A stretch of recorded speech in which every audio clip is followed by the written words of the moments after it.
Good afternoon, everybody, and welcome to Randomania Super Week. Today we've got an exciting Dragon Warrior 4 randomizer race between Z-Man 050778, Ryguy 3745, and Ferran Burgundy. My name is Velu V. With me in communications is Angel FM. Angel, you want to say hi? Hey, how's it going? Awesome. We're being restreamed today by creator of the Dragon Warrior 4 randomizer, Game Boy F9. And we should have an exciting race today.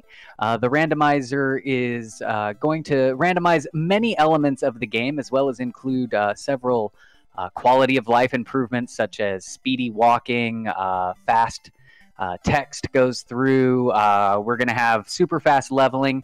All in all, it should take us about 3 hours is an average seed, give or take maybe a half hour either way. And it should be a really fun run. So it looks like our runners are just getting their names entered and ready to start off. And we should be kicking off any moment. I'm going to just refresh my screen here real quick. And yeah. And as we go on through the game, we're going to go chapter by chapter, letting you know what should we be looking for, what we need to do, and some things that we might be skipping. Yeah, absolutely. There is quite a bit to this game, so we'll take it kind of chapter as things go along, and kind of explain the story and the things that we might not see, so that we can kind of understand some of the context of what's going on as well. Interestingly, Dragon Warrior 4 is set up in a very interesting way in that there are 5 chapters, and our characters will be introduced through the first 4 chapters, our supporting cast of characters, and then in Chapter 5, that's where all of the hero and the main characters will come together. So we'll be starting Chapter 1 shortly. And it looks like everybody is up on the screen, so they're just doing their final preparations, and we should be seeing a go any moment.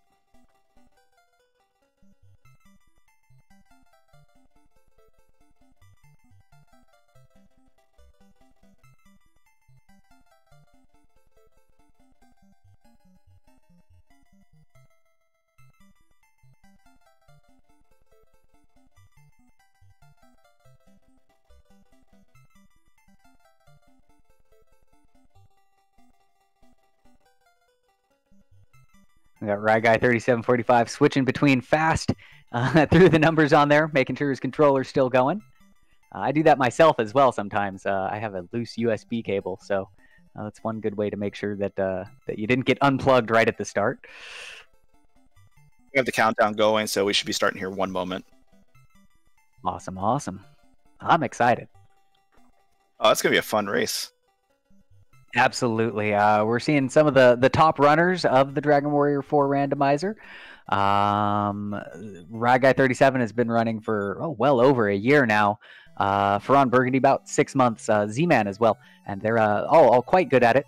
And we do have a start. We are in Chapter 1, Berlin Castle, and it looks like we are starting with the hero. So one of the things that is randomized is character acquisition. And as you can see, instead of starting with Ragnar, we're starting with the hero. It looks like they all chose a male hero in this one. So we got the pink leotard from the drawer, and generally that could mean a lot of money. So depending on what shops are, we could maybe end this chapter really quick. Now, one of the things that they'll be looking for in the shops is either an Abacus of Virtue or an Aeolus Shield. These weapons allow you to just immediately blow an enemy off the screen without having to do any damage to them. And with the randomizer flags, enemy resistances are also all randomized. So it's very possible that bosses, things that normally you wouldn't be able to blow away, can be blown away. So that is one of those overpowered weapons that they'll definitely be looking for in the first 2 chapters. First 4 chapters, really. They're useful all throughout the beginning of the run. So normally in Chapter 1, we start as Ragnar, and we try to make our way through Izmit Cave to Izmit, make it at nighttime, talk to a kid, go back, pick up Flora, go back, talk to Alex.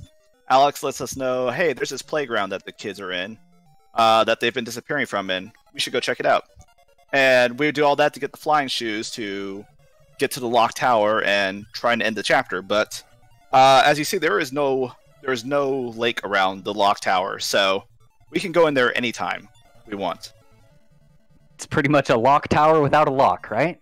However, getting the setting up all of that sometimes can be beneficial. Doing the whole process to go to the hidden playground does give you access to a non-playable character who will join your party and help you out. You won't be able to issue them commands, but they might be able to heal you or do some damage or just soak some of the damage output that's coming towards the folks. So not surprising to see them come here, check the shops, check the items to try to get that. And we do see Swords of Lethargy in Ismet for 23,000. Very expensive, but that's also a very good end game weapon. And we'll talk about that a little bit later. So I don't think we saw any Abacus or Aeolus shields, so we're more likely just going to force our way to beating Sorrow's Shadow. Absolutely. And with the hero start, you usually don't need to worry about that NPC I was talking about. The hero, as you can see, we saw a pretty good stat and health gain, or strength and health gain. So the hero hits pretty hard, can equip many, weapons and things. So I doubt we'll see them go after that random non-playable character. Likely, unless there is something really bad with the Shadow. Yeah, this shouldn't be that long. Ragai is the first one into the tower, and it looks like he's making a beeline straight to the boss, the Sorrow Shadow. And he's probably going to give it a shot, see if he can't take it out, and if not, at least get some information about how difficult this monster is going to be.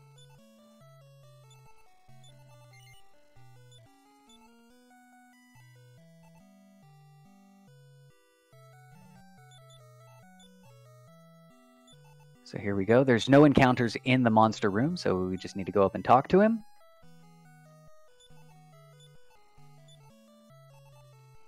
Sorrow Shadow normally has a giant eyeball on his side.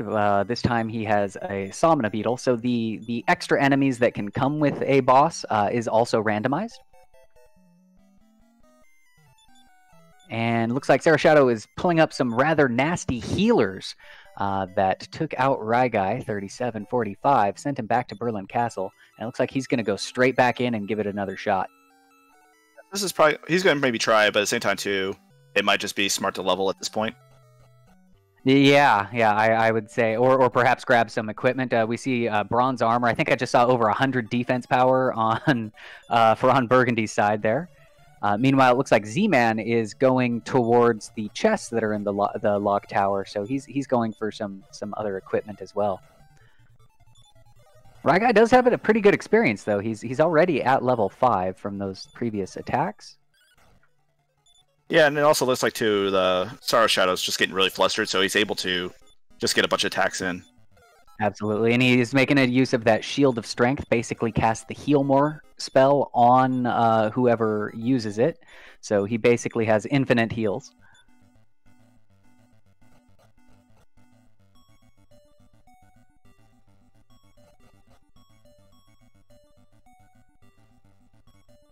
And it just seems like an unfortunate event that this healer got in, and now we're going back to maybe try again. Yeah, those are some pretty nasty healers. It looks like they are, doing that get serious transformation, which when something does that, it usually is either a crit or 1 hit point when it hits you. And then it looks like this also is not taking any damage. I think he was only hitting it for 1 hit point each time. Yeah, it looked like it was guarding every turn, except when it attacked. Meanwhile, Z-Man taking on Sorrow Shadow, and there's his healer. Oh, he takes his out, though.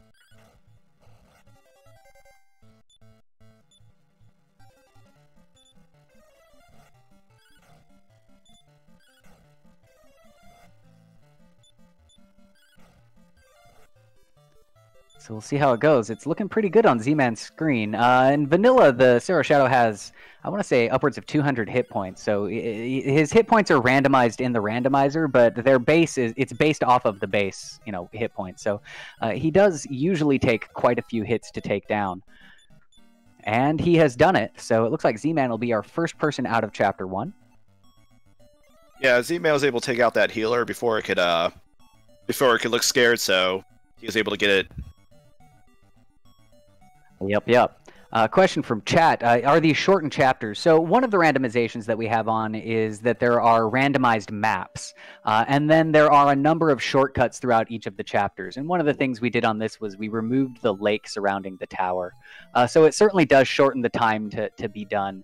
And plus, we've also, increased the walking speed to really improve the quality of life and keep it down to, with this flag set, about an average of a 3-hour game. For this one. So when we go into chapter 2, we could have a shortened chapter, or we could have a full chapter. Yes, absolutely. Depends on where that birdsong nectar is found. If they find the birdsong nectar early, they won't need to go climb the birdsong tower. Otherwise, that will be necessary.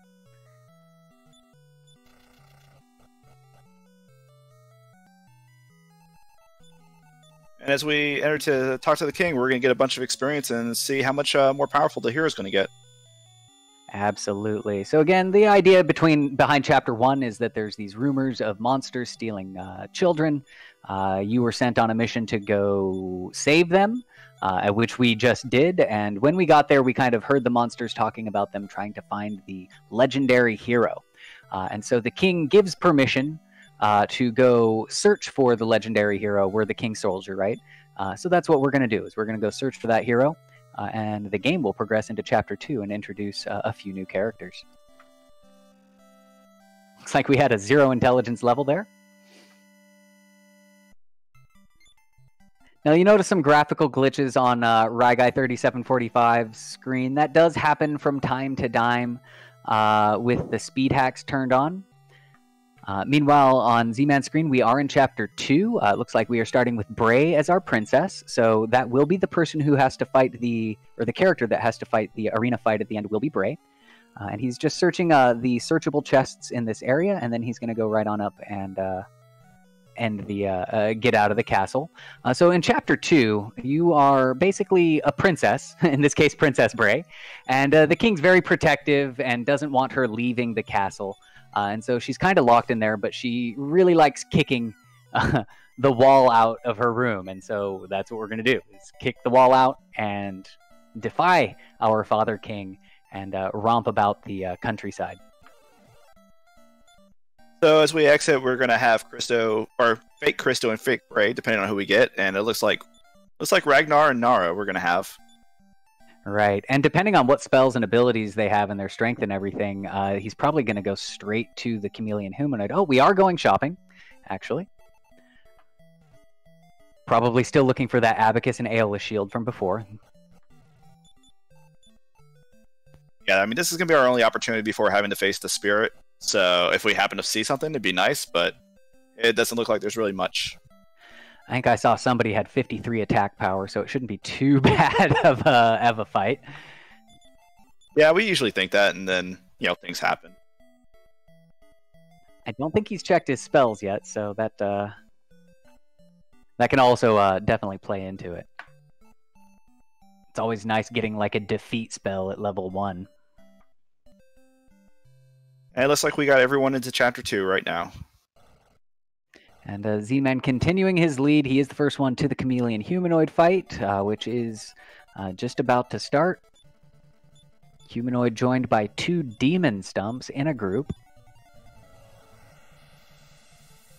Spells are decent, but nothing great offensively. I think I saw a couple of heal mores in there. Yeah, unfortunately, Nara only has 2 MP, so we're not going to get it from her, but Bray might be able to just keep everyone alive. Meanwhile, the demon stumps casting heal us all that they don't have enough MP to cast. I love when that happens. And we're also getting freezing waves too, which is more right now just a time waster than anything else. Right. Freezing waves dispels any beneficial magic cast or non-beneficial magic cast on the person. And we see it on Necrocero, actually. But they're not casting any beneficial spells on themselves, so no good there. And he is done with it. Gonna sit through some level ups here.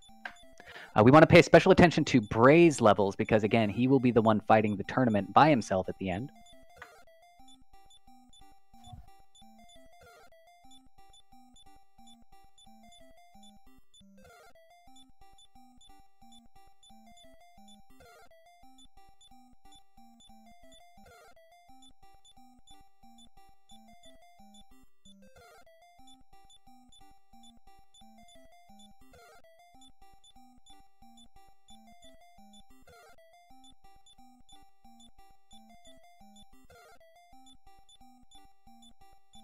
So looking at the first level, Bray's looking kind of decent. Really, we want to see strength if possible, HP if possible, so we can have a better chance at the tournament. Right, or like a really good spell, something that hits like a whole group of enemies, could also be very nice. It looks like his stats were not horrible. Nothing to write home about, but you know, I think I wouldn't be too upset with those stats. I saw some decent strength coming, some decent hit points. Yeah, I mean, it could have been a lot worse, but it looks good. And so everybody's taken out their humanoids. Z-Man just clinging on to that little bit of a lead that he has. Ferran Burgundy, Ragai 37-45 just complete their fight, so they're hot on his heels.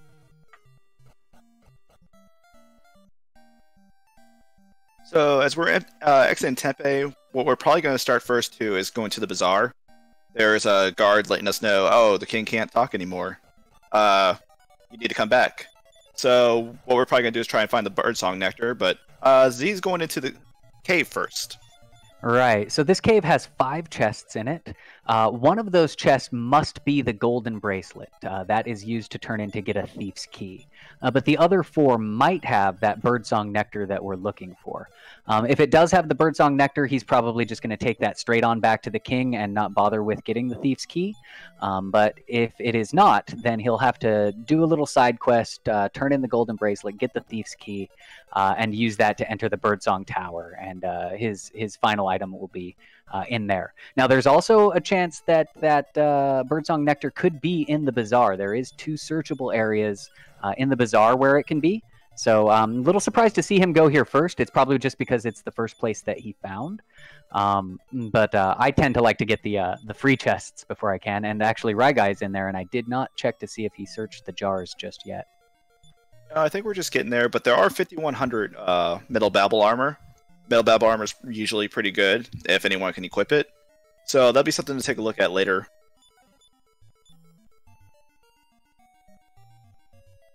I saw Mystic Acorns and a leather hat. And Z-Man's still diving in, so he hasn't found what he's looking for either. He's gotten all of the top 3 chests, so he'll be going down to the bottom floor and check the bottom 2 chests there. So here's that guard saying, "Go back. The king can't speak. You need to go talk to him." We're not going to skip that. We're going to skip that step. You don't actually have to talk to the king before you get his medicine. So go get the medicine first. And we have Ryguy going into Freenor, trying to see if there's an Aeolus shield, if there's an Abacus, to make the tournament a lot easier.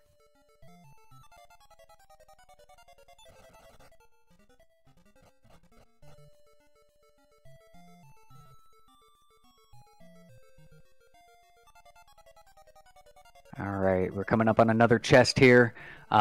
So one of the quality of life improvements that we have on is that the encounter rate is reduced by 1/4. Anybody that's done a vanilla speedrun of Dragon Warrior 4 knows that the encounter rate is just kind of the bane of everybody's existence. We did find that golden bracelet there. So you won't see a whole lot of encounters on the overworld. However, in dungeons, every time you switch a transition, you see where it goes from dark to light, there's a 50-50 chance that you'll get an encounter there. And that is not changed. And that's true of the vanilla game as well. So you often see more encounters in dungeons because that's where those encounters happen. And just one step before the chest, he gets an encounter.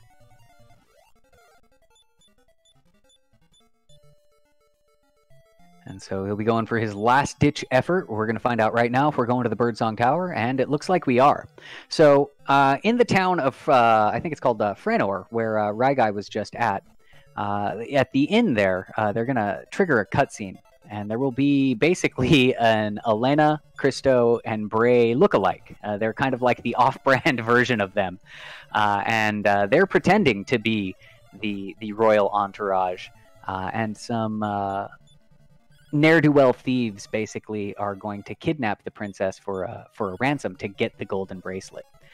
So As the real princess, we're going to go dive down, get that bracelet, which Z-Man has already done, and the rest of our party is about to do, or the rest of our runners are about to do.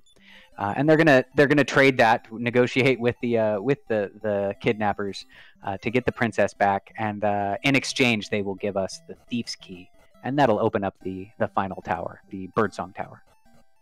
And also, too, after we turn in the golden bracelet in Freenor, there's one shop that isn't available till after you do that quest to the right before you exit. So we'll also be able to get a chance to check that out, too. Absolutely.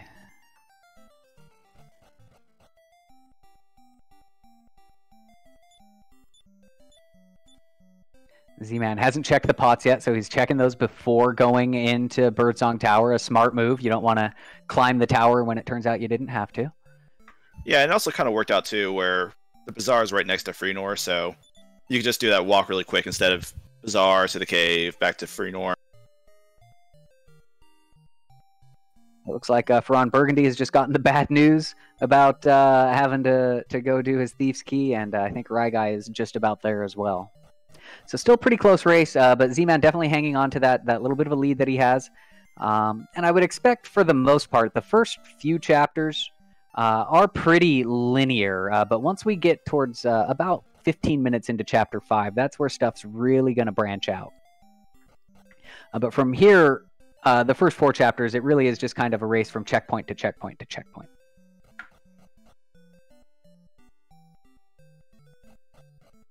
Alright, so the thieves are taking off with fake Elena. So all we're going to do is go right back in right after this encounter. And we're going to cross this bridge over to where fake Elena is being held. Clearly, Ragnar has no qualms about negotiating with terrorists, as he has totally gave them what they wanted in exchange for his Thief's Key.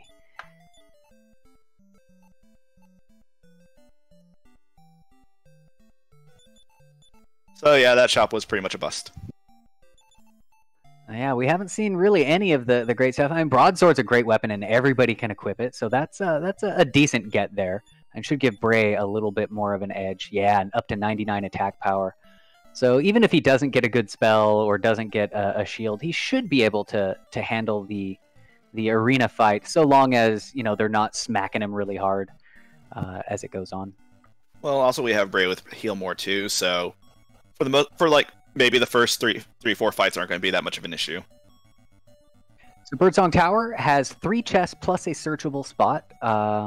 We're hoping it's in one of those 3 chests. We've got 2 right here.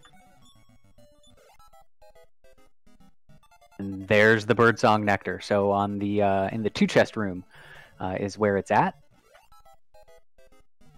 So he's going to take that Birdsong Nectar back. It's basically some Vicks Vapo Rub. He's going to rub it on the king's chest, and he'll be able to talk again and give us permission to go to Endor.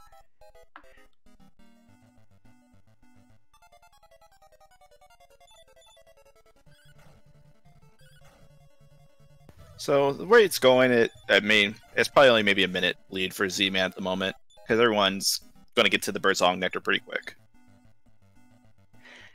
Now, there is an interesting thing that you're seeing on Z-Man's screen right now. You'll notice that he left Nara dead. I'm not sure why he's climbing to the top here. I think maybe he wants the chest.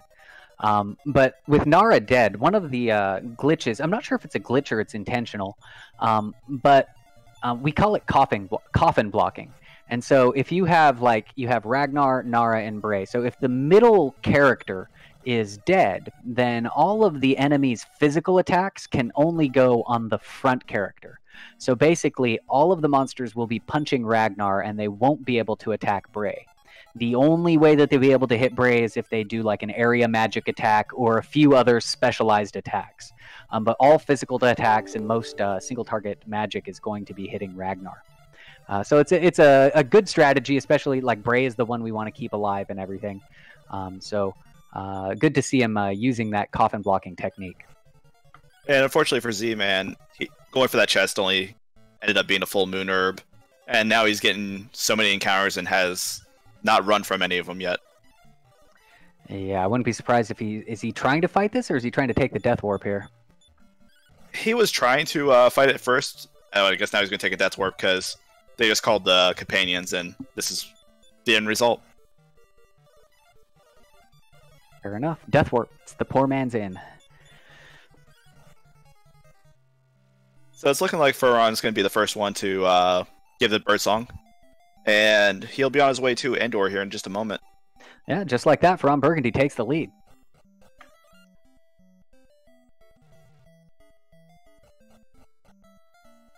So the king basically says, in my, silent coma, I had dreams of terrible, terrible monsters attacking. So I need you to go out into the world and find out what's going on. You have my permission to explore. And so we'll be able to cut through the shrine that was previously guarded and go to Endor. The Forest Moon.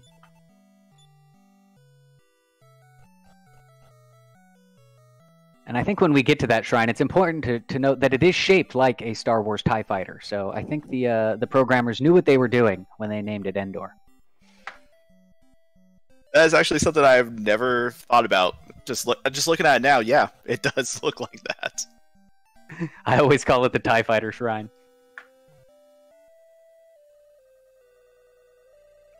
All right, so go ahead.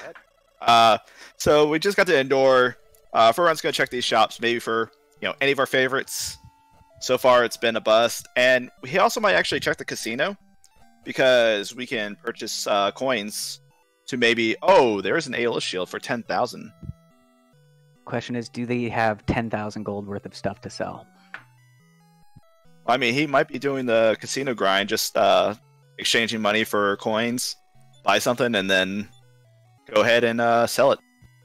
Oh, he's going bust on the coins, too.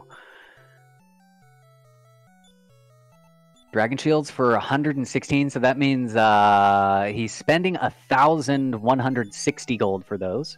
And let's see if he can sell it for 10k or more. If we just get some good return on investment, we can actually, do a little bit of grinding in this. That pink leotard that Ragnar has, let's see if he tries to sell that, too. Those usually go for a lot. Yeah, unfortunately in this, I think it was only for 2250. Oh. But that Morningstar is really nice. So everybody's here. I wouldn't be surprised if everybody tries to do that Aeolus shield. I mean, again, the Bray is strong, so it could be, on one hand, it's like, do I want to spend the time in a race scenario to get this thing? And then on the other hand, maybe I just go and punch. It can make the actual thing faster. Yeah, but while we love the Aeolus shield, I mean, there's just no guarantee it's actually going to work. And Furon's going for some more coins. Yeah, it looks like he's just going to grind up Dragon Shields and do it.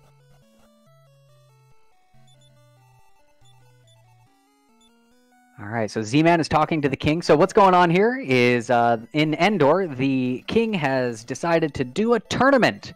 And to the champion of the tournament, he is going to give his only daughter hand in marriage to the winner. The patriarchy is strong in Endor. However, the king's having second thoughts. The guy who's in the lead right now is this creepy dude named Necrosero. And he asks Elena to please win the tournament because in the kingdom of Endor, two women... Well, I don't know. The idea is that he can't marry, or rather, a princess cannot marry another princess. So the implication is that women can't get married there to each other. So, so that's what we're doing. We're intervening by making it impossible to marry Necrosero.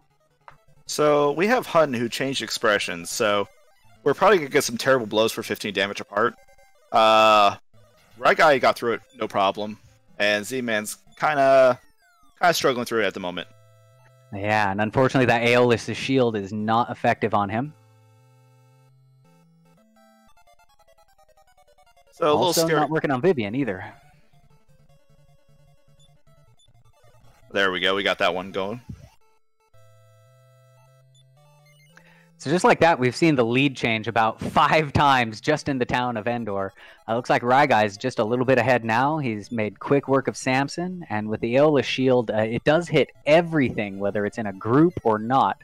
So he should be able to take this Lingwar out. What Lingwar does is makes 4 copies of himself. 3 of them are a mirage. 1 of them is real. It's random every time. There's no pattern to it. And then sometimes we get this where it's Linguar D, and we have to sit through all the mirages disappearing. Or especially when it just doesn't happen to work in the first place. All right. And now with Aeolus Shield resistance, see, it worked the second time. So oftentimes it might be like a 30% resistance or a 60% resistance or something. So he was able to get him on the second try. And it looks like Ryguy's going to be our first one done with the tournament. And he'll be making his way back to the castle, back to Sand Team Castle in order to finish this chapter.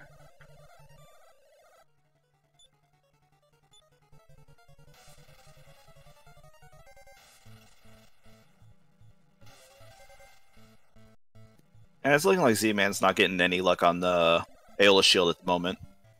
Yeah, bad Linguar luck. I usually give it maybe 3 fails before I start trying to punch instead.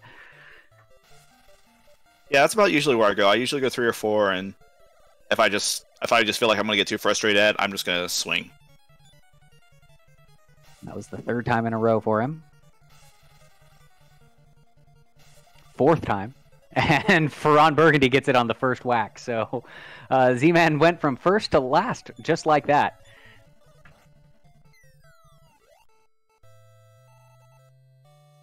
But I'm sure we'll see this lead change hands several times throughout this race.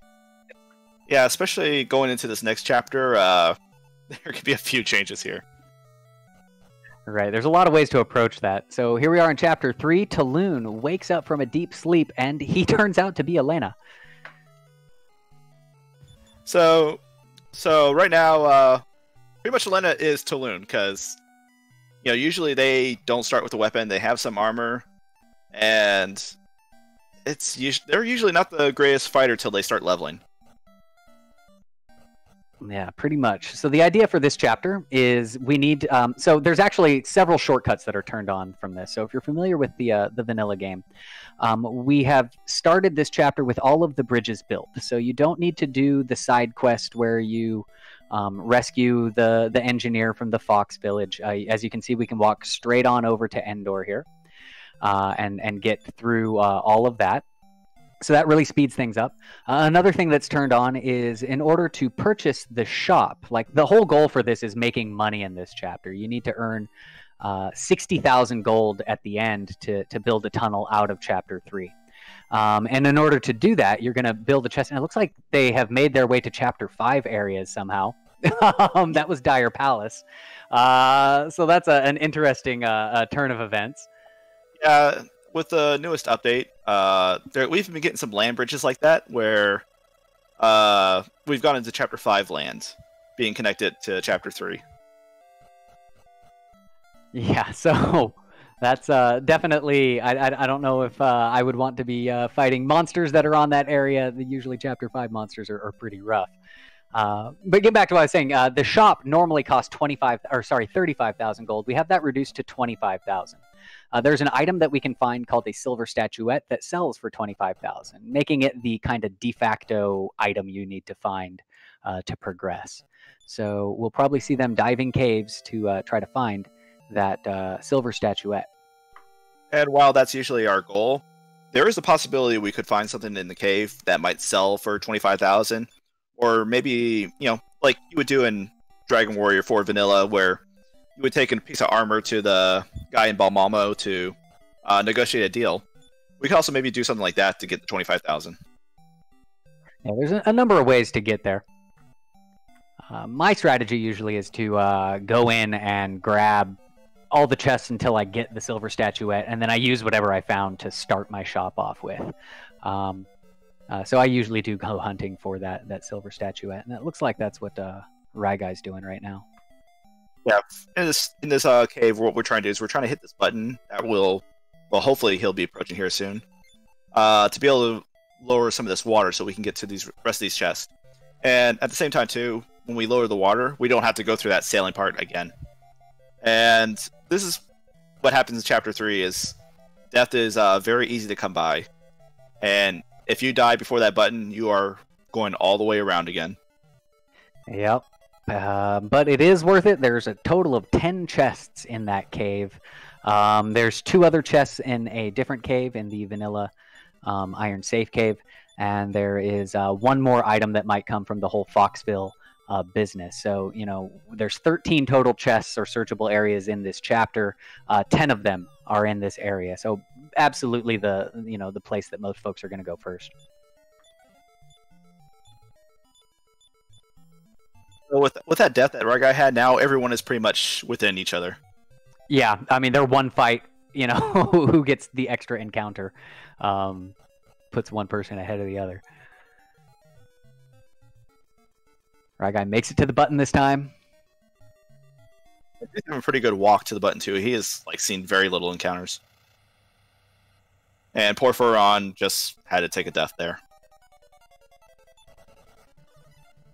So we've got a scent pouch. There's the silver statuette. So that's 25k. I wouldn't be surprised to see him search the other chests as well, at least the ones on this floor. Iron Safe is also a nice get. It does take up an inventory slot, but it also makes it so that if you die, you don't lose half your gold. And remember, gold is the whole point of this chapter. So it is nice to have that kind of assurance. And it makes Death Warp also, all the more desirable, honestly, to get out. And also, too, we would still have to make our walk to the cave where we're going to give the 60,000 to, and there's always the possibility of death if you don't have the Iron Safe and lose half your money. Now, Ragai just picked up a Dress of Radiance. That is also usually sells for significant amount of gold, so that's probably going to make him set for a very quick grind once he gets his shop open. It'll also be interesting, too, to see if maybe he'll trade it in, but I doubt it. I think you get more gold from Netta selling it than you do from doing the bargaining game. Usually, but at the same time too, sometimes people like to try and get a little bit more capital to start. Right. So Ragai pretty much took a death from besides that last chest. Isn't going to be that big of an issue. He's going to start the quest to be able to open up this shop now. Right, I don't think any of them have done the whole letter turning in thing. So I remember that princess that was going to get married in Chapter 2. Well, it turns out she's actually in love with this prince here in Bunmalmo. And we're going to do this whole junior high school love letter passing thing where the prince is going to be like, can you give this letter to the princess? And it's going to be like, do you like me? And she has to circle yes or no and give it back to him. So we're going to have to do that whole business here. And that's what's going right now. The prince is saying, meet me in the back. I have this secret love letter to give you. So we're going to go ahead and set that up now. It does need to be nighttime, so we'll see Ragai pacing back and forth to advance the time cycle. And he'll get his middle school love letter from the Prince of Bunmalmo. And in this chapter, what we like to do is we like to pick up Wings of the Wyvern, so we can just work right from Bunmalmo back to Endor, back to Bunmalmo, and back to Endor. Yeah, it makes it very, very quick. So 4 wings total is usually the get for that.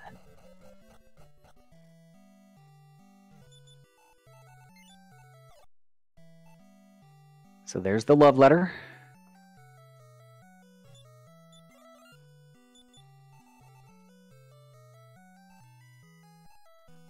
And it does need to be daytime for the next step, so he's using the inn here. And what we were talking about with double speed earlier, with sometimes you get the graphical glitches. You also get a chance to maybe after you're done talking to the princess and the king does his speech, you can actually get into the item slot right after and just wing away from there instead of having for the king to go all the way to the back. Yeah, absolutely. You can skip a little piece of dialogue here, which it's seconds, and in a race situation, seconds count. Looks like Ragai didn't quite get that off though.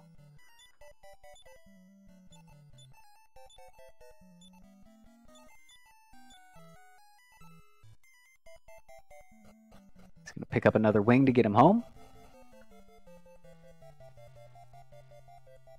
So the king overheard the love letter, so he sends the other king to this king and says, hey man, don't invade my country. Your prince loves my princess. Let's marry them off, and then we can join our kingdoms without warfare. So that's what they're going to do. So at this point, we're going to go right here to this guy who wants to stitch your wet. He says, oh, 20,000, but then no, 25,000, and Ragai just went to the stairs.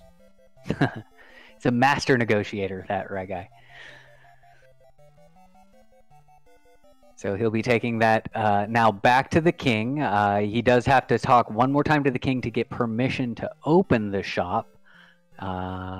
Trading, political favors for real life business benefits. No quid pro quo there, I swear. And I don't think Ryguy's going to go for it, but there is a chest on the west side of the castle that they could pick up, but generally it's usually nothing good. Yeah, I've only been not disappointed by that chest once, I think, and I've checked it a number of times. It's usually like a full moon herb or maybe an agility seed or something. I'm really interested in seeing how much that dress of Radiance goes for. Booyah, 21,000 gold. And she'll sell it for more than that, too. So all they have to do is go around and sleep, and she'll sell all those things in the inventory, give you the profit, and you just rinse and repeat. So the one thing here, though, is we're going to see if anyone's going to build up some capital through items that they can take into Chapter 5 for any money that they might need later on. Right. That's absolutely right. They could pick up, just stock up the inventory with, for example, mirror shields, for example, and then when they find that whoever the Chapter 3 person is, when they find Elena in Chapter 5, they can sell those and get gold. However, we do have the flag set on where you get 5 times gold from fights, so gold usually isn't an issue. Sometimes it is. And that guard is the guard is technically in the way of Ryguy getting to go to the back of the shop, even though it doesn't look like it. Another artifact of the speed hacks is sometimes the NPC sprites also don't necessarily show where they're meant to be.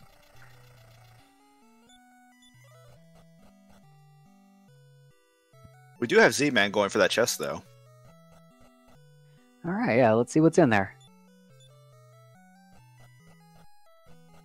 Life Force nuts. I mean, it's, 4 to 6 hit points, or maybe some gold. All I heard was just disappointment. Wah, wah, wah. Aw, nuts. So Z's just going to the shop real quick to just buy some things, so that's one less trip he's going to have to take to that shop just to build up some capital. Anyhow, after this sleeping here, Ryguy will have enough money to end the chapter, so we'll see if he will do another round or not. With what I've been seeing in shops, I probably would just grind some items. Or he might just be going and getting some Ayla shields and getting out, but he's leaving. Yep. Yes, he is. And there goes... That's disappointing. There goes half of that. Oh, no, he has an iron safe. He's fine. He's fine. Yeah, but now he has to walk all the way back to Endor.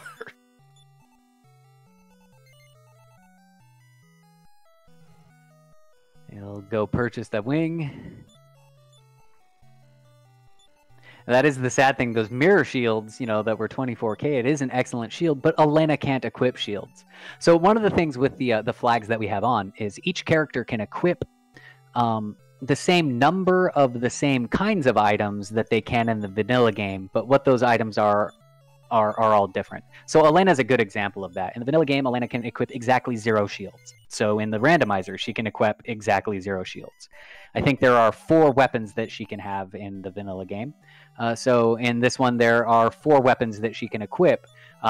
They just aren't going to be the same ones from vanilla. It could be anything. It could be the cypress stick and the club, and that's it. Or it could be, really good weapons. So Ryguy is definitely going for Ayla shields. He's going to take them all into Chapter 5, more than likely to use. Oh, correcting me, slight correction. Each character has a percentage chance equivalent to the percentage of equipment for each character. Oh, I see. So I'm just going off of my observations. I don't know how it works in the background, Ryguy, or Game Boy. But I appreciate the clarification there. Look, we're all aware that Elena can never equip anything, as is. Exactly. She's usually one of my first ones to become a ghost. Yeah, we'll have a little thing that we'll talk about when we see character stats, and we'll say, yeah, they belong in the wagon. They don't need to be seen. All right, and that is Ryguy finishing chapter 3 first. So continuing, I think he finished chapter 2 first as well. So keeping that lead, and we've got Taloon on the stage in Mon Barbara, shaking his thing for everybody to see. So we should be seeing, I think, Mara or Christo here with him.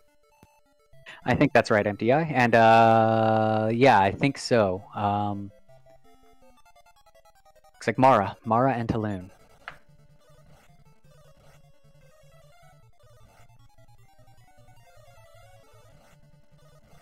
They're going to search that search spot that nobody knew was there. At least it's glad to see someone left their lunch there. Double lunch. There's just lunch all over this comedy club.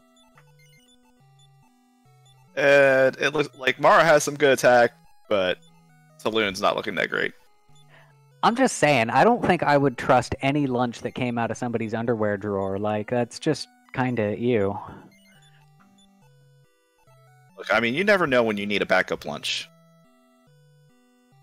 And I think I saw an Aeolus shield in that shop.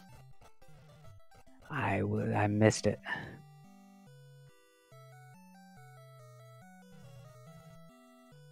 So they've made it to the hometown. So the thing that they need here is they're looking for the gunpowder jar, ultimately. That's the main key item that's needed to complete this chapter.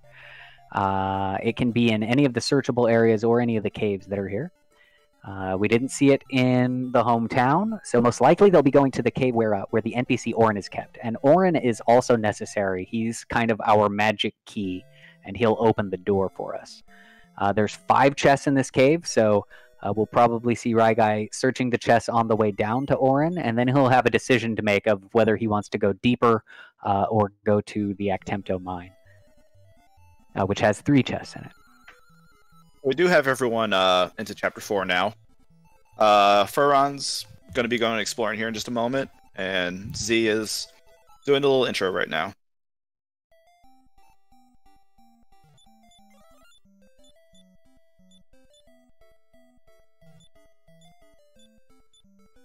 Ryguy getting just bombarded with encounters inside of this cave here.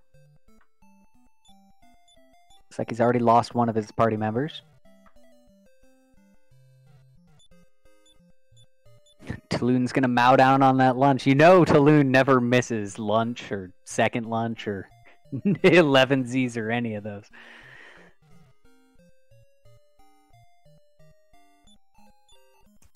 So Furon's actually... Furon went to Actemto and happened to find the gunpowder jar. There you go. That's an excellent get for Furon Burgundy. The nice thing about Actemto, like if I run into Actemto, I do like to run and grab that one chest that's right there, because I mean it's right there, and you know sometimes you get what happened just there, and now he doesn't need to spend any time searching chests, and this could actually pull him into the lead, especially if Ryguy decides to go to the bottom of the cave after getting Orin here. So the only other item that's a key item here is the Sphere of Silence, which we can use to silence Balzac or any other enemies that are in this, which could be useful, could not, but it's definitely not always needed. Yeah, it's kind of a, you know, if I find it, it's nice, but I'm definitely not going out of my way to get it. Although I will say, you know, Orin, who is being played by Panin, is kind of a good pickup because Panin usually has the Sword of Lethargy. And when you hit with the Sword of Lethargy, the enemy has a 33% chance of falling asleep. Yeah, and this is actually a pretty amazing oversight. I think it's an oversight on the developer side, because it also works on things that normally can't be sleeped, including bosses. So, including even the final boss, Necrocero, at the end.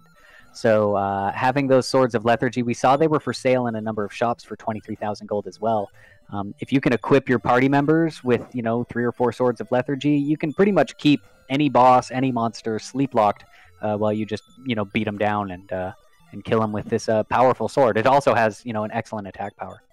And Ryguy is diving to the bottom of that cave.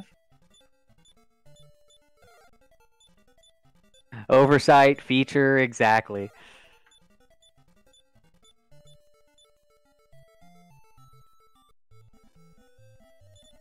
I would beg to differ, Game Boy.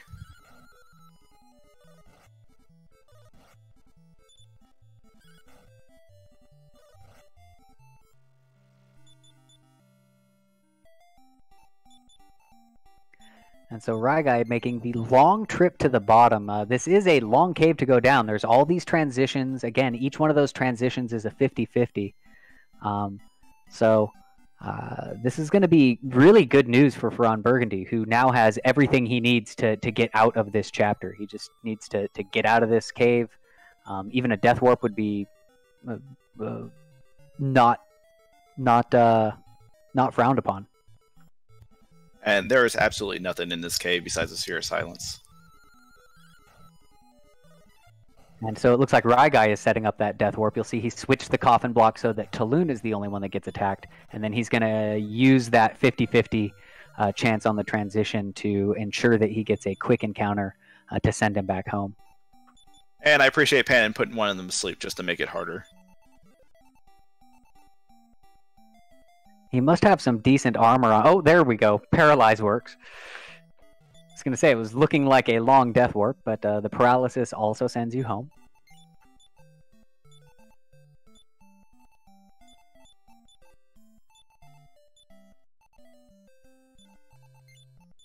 And Ryguy has reclaimed his lead as he went for a death warp. And it looks like Ferran Burgundy is searching the chest, must be looking for some extra stuff, even though he had all of the equipment. It looks like Ryguy is also going down. They must not be happy with their stats as is.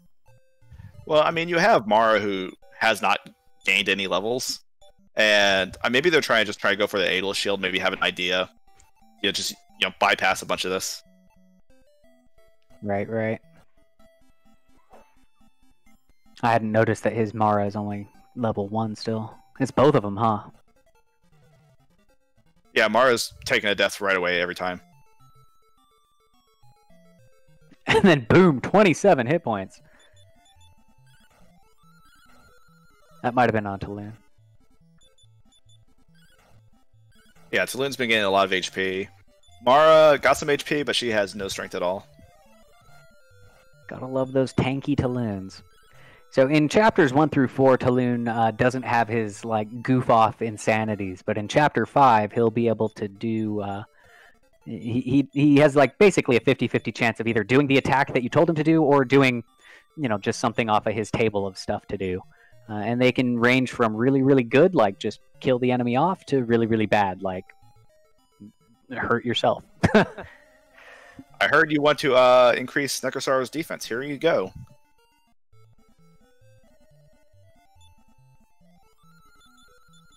You guys don't want to use magic in this fight, right? Let me just make it so that magic can't be used. I'm the most powerful character. Let me just get yanked away. Yeah.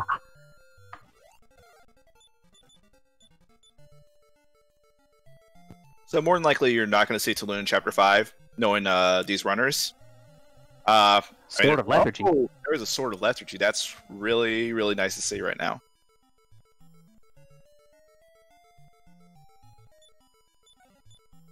And Mara can equip it, so you're almost guaranteed to see Mara is in Chapter 5. So Ferran not checking that one chest, kind of hurt. I mean, he might get out of Chapter 4 no problem, but 23,000 for Sword of Lethargy isn't the cheapest thing. No. If they're having to get those in Chapter 5, they got to be really, frugal with their money and not taking random deaths and stuff.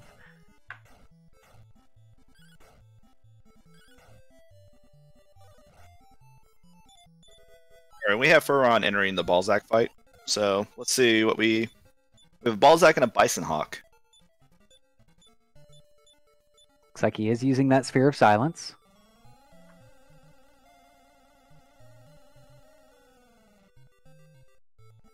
Mara hit the Bison Hawk for 5 damage, and remember, she had 112 attack power.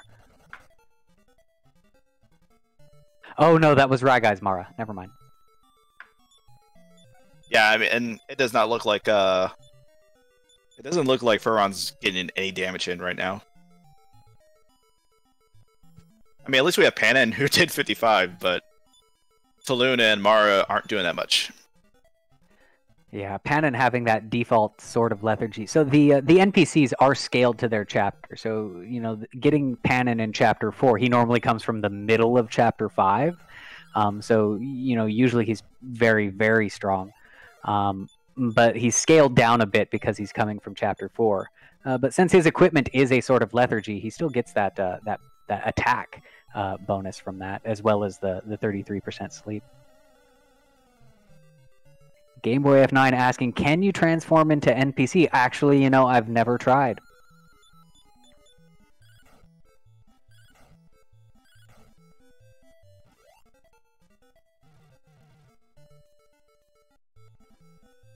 And Ryguy setting up his. Basically, the gunpowder dart, this Chancellor here is known for his cowardice. So if we set off a loud boom in the hallway next to him, a la Remember November guy, he gets scared and he runs to his master's secret hidey hole. And it looks like Ferran Burgundy did take out Balzac there. And Ryguy hot on his heels, though, just starting that fight. Yeah, Panin was really, really important. Panin put Balzac to sleep a bunch of times, and that allowed him to get through it. More than awesome. Yes, I believe it's based off of the chapter of acquisition. Oh yeah, Game Boy's got you there. Nice to have the creator in chat. So we are going to have one more fight on Ferran's side, and this is Kilian, who's really the real boss. But we can't win this fight. Well, technically you can, but he'll just respawn and it doesn't do anything. Yeah, I think it's really interesting that the developers programmed that into the game in the first place. Like, this Kilian is so strong that there's no way you can beat him. But in the off chance that you can, if you do, it just starts the fight right back over with his full health. Now, in the randomizer, you might be able to cast Beat or use an Aeolus Shield or something else to take him out. But it is hardwired into the game that if you beat that Kilian, it just immediately starts the fight all over again. Now, I don't know if that Kilian is affected by Aeolus Shield, because I know he's not affected in Chapter 5.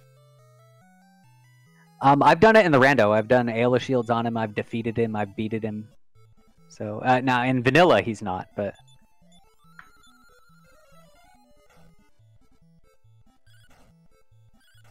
Again, his resistances are randomized just like everybody else's, I believe. So on Z-Man's side, he actually has Ice Spears and Infernos compared to what the other two had. So he's going through his Balzac a little bit faster. Yeah, grabbing those extra levels, right? With Mara getting her magic up. I just noticed that he named his Talon useless. That's what all those jokes were about. And Ferran has made it out of Chapter 4. First person to go into Chapter 5. So Chapter 5 is where all of our heroes are going to converge. The first maybe 10 or 15 minutes or so are going to be still fairly linear. They're going to make their way first to Endor to get their first 2 party members. Then they'll go to... they're going to find a light... they're going to need to go to the Cave of Betrayal, get the wagon, and then they'll head up to the lighthouse. And then from the lighthouse, that's when they'll get their boat and real exploration can begin. So we're starting out with King and a Hat of Happiness. And we have Christo as the final person who's going to be the acting hero. So in some parts of when we need to go find some people, we'll need Christo alive. Right. We'll need Christo alive, particularly if they decide to do the fight to get... it's the Kilian fight. Getting revenge on Kilian. They need to have the hero in the party in order to start that fight. Ragnar, or whoever the Ragnar will be, is standing outside, and he won't let you in unless the actual hero is there. And we did get a metal Babel Heal from the Woodcutter Shed. Very nice. And it looks like he hasn't tried to equip any of that stuff, probably waiting to get his other party members so that any shuffling that needs to happen can just all happen all at once. He has equipped the helm at the moment. Oh, did he? Oh, I missed it.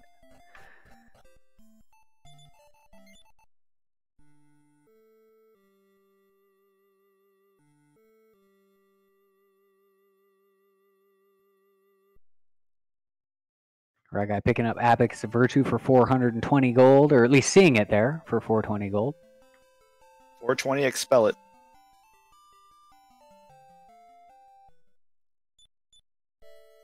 Abacus of Virtue, kind of like the Aeolus's Shield, but it works on a group of enemies instead of all of the enemies. So if the enemies are grouped, it'll hit them all, but it won't hit, if you have multiple groups of enemies, it'll only do the one that you target. So we are starting out with the hero and Elena as Nara and Mara. We know the hero's good. The unfortunate thing is we have no idea about Elena. All right. And so when we go into the Cave of Betrayal, in order to there's a boss fight at the bottom, a mini boss and then a boss in there. And when you go in, you get separated from the rest of your party. In the vanilla game, it's always the hero, no matter where they are. But in the randomizer, it's whoever you put in the front of the formation will be the one that goes down and gets that. Ferran has found that hidden or that land bridge to Seaside Village and Dire Palace, so he's checking that out over there real quick. But I wouldn't be surprised to see him head back to Branca momentarily. And it's not a bad idea to actually do, because we will need to go to Dire Palace at some point, so just getting the return point is very, very important. Absolutely. There's 4 final key locked doors or chests in there, as well as they can unlock Esterk's Palace, which has another 8 chests in it once they find the Staff of Transform. Which reminds me, so we're in Chapter 5. What do we need to beat this chapter? They're going to need to get the Zenithian set, so the Zenithian helmet, Zenithian armor, Zenithian shield, Zenithian sword. They'll be looking for that throughout the world. They also need the gas canister. That's required to get the balloon. Evil Island is still, locked behind mountains, so they'll need the balloon to get there. So those are the main key items that they'll be looking for. Along the way, they're probably going to want to find their thief key, magic key, and final key in order to open up, some of those key lock doors and find some of those chests. The Staff of Transform is required to open up Esterk's Palace, which has, again, 8 chests in it. The Stones of Drought is required to open up the Cascade Cave, which has another 5 chests in it. So those are kind of like keys. And then also, they might find other things that they might be looking for would be, the Sage's Stone, which kind of casts a heal us spell, and the Baron's Horn, which allows them to summon their wagon, which isn't as important in the randomizer, but still doesn't hurt to find it. And while you're explaining that, we actually had Ferran get coins from the Tunnel Guard for being the big winner of the 100-person. Very nice. That does not happen very often. I don't know what the odds are. It's like 1 in 100 or something. So that's pretty cool. He got himself a stack of free coins. 32-1. Okay, so it's not nearly as bad as I thought it was. It just feels like 101 because I've only ever happened to have once. Exactly.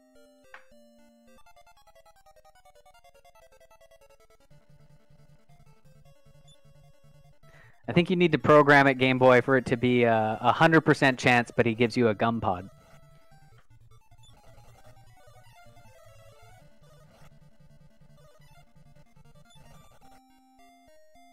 So the good thing about the coins, though, is this is going to allow Ferran to have some extra money that he may need to purchase some things. All right. I mean, I would be looking for those Swords of Lethargy personally. Use that to buy Dragon Shields, sell those, and get lethargies is what I would be looking for. But we'll see what Ferran does with it. We have Z going into Balmamo. Balmamo doesn't really do much in Chapter 5, except it always has wings in the shop. So if we don't happen to get return at all, we'll usually come back to Balmamo and just purchase a bunch of wings. Yeah, it's kind of the guaranteed place to get Wings of Wyvern. The shops are all randomized, so you never know where you're going to find wings. But because wings are required for one of the quests in Chapter 3, the item shop in Balmamo has to have them. In fact, it's just a vanilla shop. So if you want to pick up fairy waters, which it's also possible to do a little fairy water glitch in the game. I'm not sure if we'll see any of our runners use it. But it's also the guaranteed place to get those too. So we have Rygai going into the Cave of Betrayal fights. And we have a Mad Clown and we have a Grizzly Saber. You'll see there was Mara's running around there, and they're basically Mara imposters, and he's going to take advantage of a little skip that we have there to be able to skip that last fight. So basically, I think the way it works is if you go down and then walk up and walk towards those stairs, they come back towards you. You hit the talk button, and you can just walk right on out. Actually, all you have to do is just hold up, and you'll eventually just run from it. You don't have to do anything else. Well, really? Oh, that makes it even easier. I just saw that the other day. I had no idea about it until recently.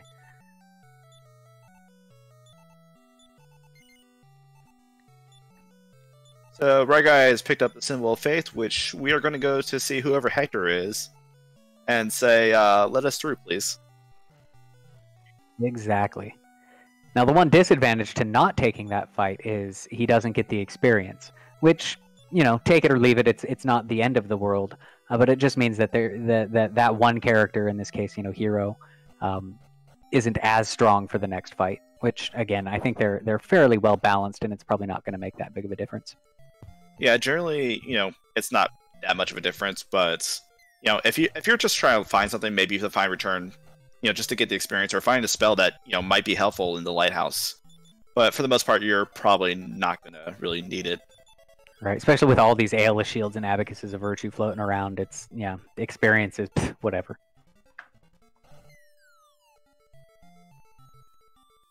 And experience usually isn't that big of a deal either. Again, we have 5 times experience, and then it's randomized, you know, from I think half to 2 times there. So boss fights give tremendous amounts of experience. You really don't want to be taking too many just trash fights. The bosses are, generally speaking, the bosses that you have to fight generally give you all the experience you need to beat the game with this particular flag set. So Not Ryguy, always, but usually. Sorry, go ahead. What happened with Ryguy's made it? Yeah. he's made it, and he's gonna. What we're looking for is the lighthouse, but there's also 2 towns. We have Ano, and we have Conover. Conover is where Tulun's gonna be sitting after we find him in the lighthouse, where we're gonna get our boat. Ano is just here. It has a bunch of shops, and it also has a little search spot right by the grave that, you know, we could possibly get something decent. Right. It is important to note that in Chapter 5, the key items, the things that we need to beat the game and to, you know, unlock stuff, magic keys and, you know, the Staff of Transform and the Zenithian equipment in that, those are only going to turn up in chests. With that being said, the searchable areas like jars and drawers and stuff can have very good equipment in them. But you don't necessarily need to search those in order to get your key items. So it's kind of like, do we want to spend the time to get them or just pass it up? So we'll see what they do.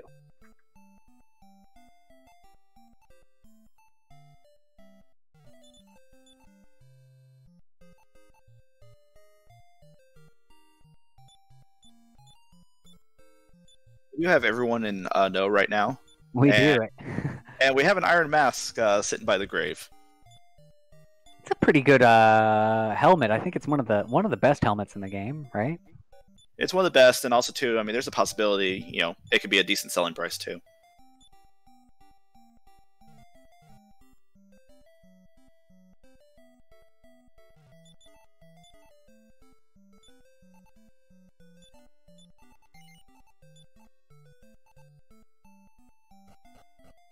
So everybody's taking care of a little bit of shopping, and it looks like Z-Man is the first one out of Ano.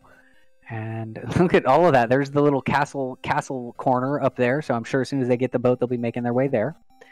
We found the town of Conenbear, and there's the lighthouse. So they immediately have a few places to search as soon as they get done with the lighthouse. And the lighthouse has, I believe, 9 chests in it.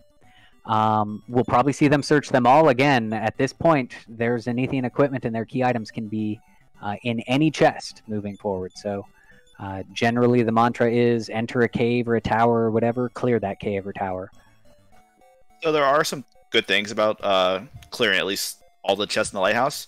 We could happen to find the Pataquia seed, in which case, you know, we might not have to go to the Pataquia cave. We could find the Staff of Transform. We could find the magic key. If, you know, we have to go somewhere that needs it, but I mean, this is what's good about searching chests right now.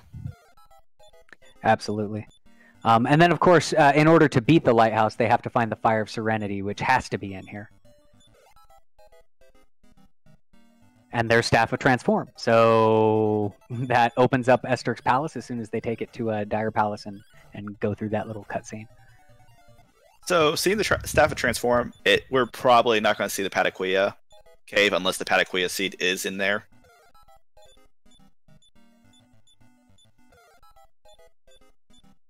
The Pataquilla cave, you know, I would honestly, even if I get it in here, I tend to go in there anyhow because it does have 6 chests, and there's potential for Z equipment to be in it.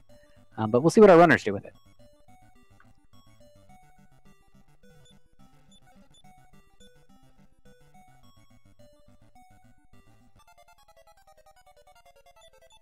So another little thing we might see too is we might see some of the runners just run off the side of the lighthouse just to skip some transitions so they don't have to get into fights.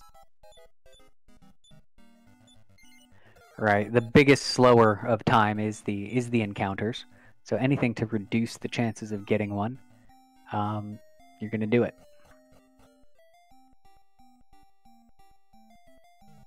And Z-Man going to use the inn and revive his fallen Elena, maybe?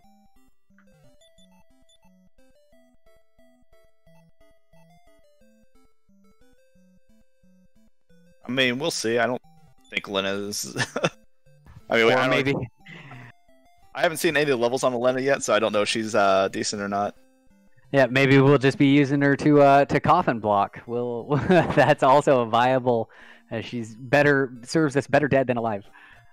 Yeah, she looks like she has HP, but her strength is not that great.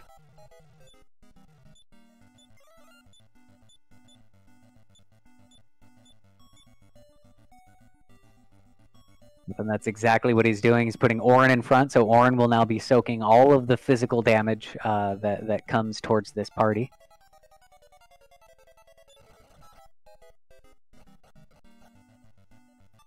And he'll make a pretty decent tank. He's got 151 hit points, and he, I think, has like bronze armor and some decent defense. Yeah, I mean, that's exactly what Z-Man and Ryguy are doing at the moment. Looks like Ryguy's putting his hero in the front as well. So so in that case, they'll be able to attack both the front 2 characters, but not the one in the back. And we did get a validation of the seed by Z-Man. So when you talk to that mini demon, he has this little dialogue and he casts return. And when you cast return and a bunch of things, there's the possibility you'll hit the ceiling. So the mini demon hit the ceiling and fell back down and went boom. Bonk. Bonking the mini demon.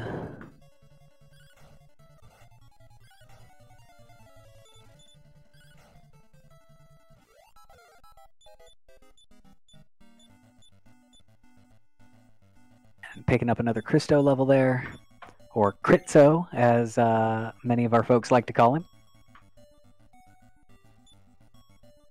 So far we have not found the Fire Serenity, it looks like. We're down to 4 chests at this point.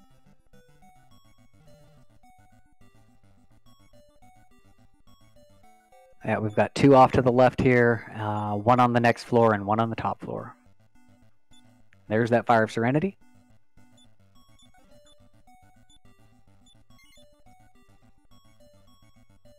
Sword of Malice is a decent sword. It's a little bit better than a broadsword. And it casts, I think, Fireball if you use it as an item.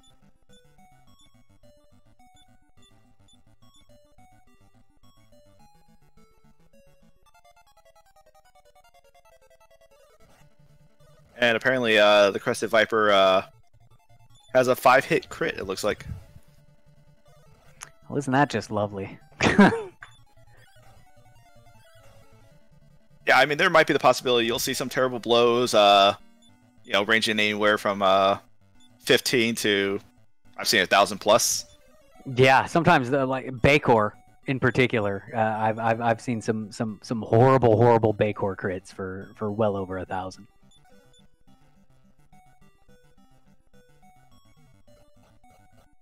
Maximum crit 5,015. Game Boy, why would you even allow that to happen?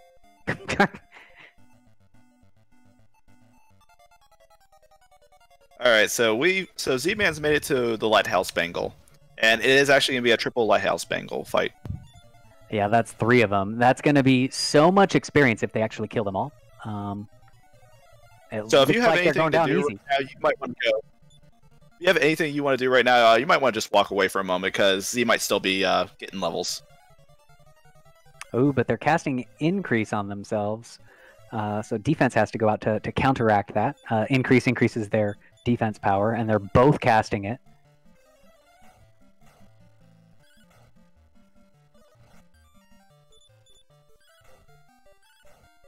But it looks like he's pretty much got it in the bag. Yep, there we go. And just like that, I want to say that was 81,000. Sometimes the 3s kind of get glitched out. So we're going to be getting a lot of levels here. 31,000 experience, yep. Fortunately, we don't have to sit through Elena's levels, though, so he does save some time by having a dead party member. And that's part of the thing we were talking about, like who's in the wagon, who's going to be in the party. You'll notice that our characters are able to control, or our runners are able to control their characters. Normally in the game, you have to go through the whole tactics system. But with the flag-on that allows you to control all the characters, it also takes away the wagon menu, which means you can't switch your party members in and out of the party. So in the final fight, there really isn't any need to have any extra characters. So rather than sitting through and watching them all level up, a lot of the times you will kill off the characters that you know you're not going to use in the final fight. With that being said, it is possible if your whole party wipes that folks can jump out of the wagon to continue the fight. So there is some advantage to having the wagon there. But generally speaking, it's you know, because you can't swap them at will, it's usually better to kill off the party members you don't have so you don't have to sit through those long level up screens. So we did have Furon go back to Bronca to purchase the Sword of Lethargy, and we find out that the hero and Crystal can both equip it. That is excellent news, and really good for Furon. I mean, it took him a little time now, but that very well could help him significantly as we move forward. And it looks like Z-Man's going to be the first one out of the lighthouse, and he's going to head back to Conver to go talk to Staloon. And that's where the paths will start to diverge. I mean, well, we did see those castles that are right there, so probably everybody's going to be going to that. But from here on out, the world is completely randomized, so they'll be taking to sea and exploring and trying to find all the caves and places to get their items. And we did not get lucky to find the Pataquia seed in the tower, so we are going to have to search out for the Pataquia cave while we're at it. That is if they want their extra party members, which they probably do.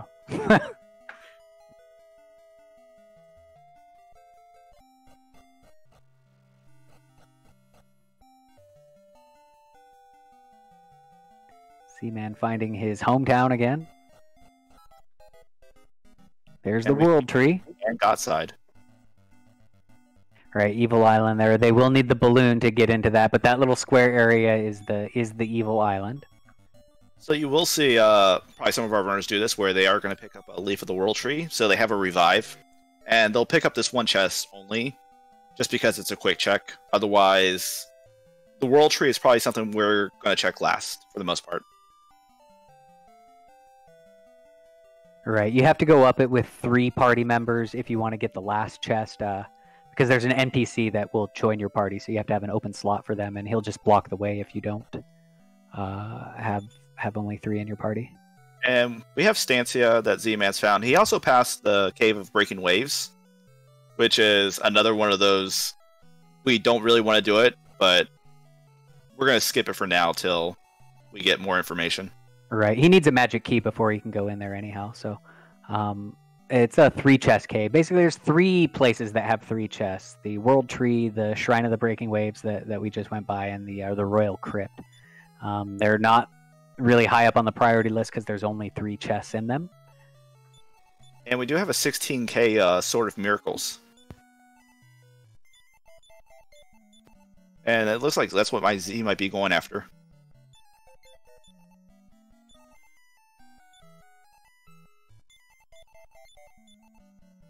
So much Hats of Happiness.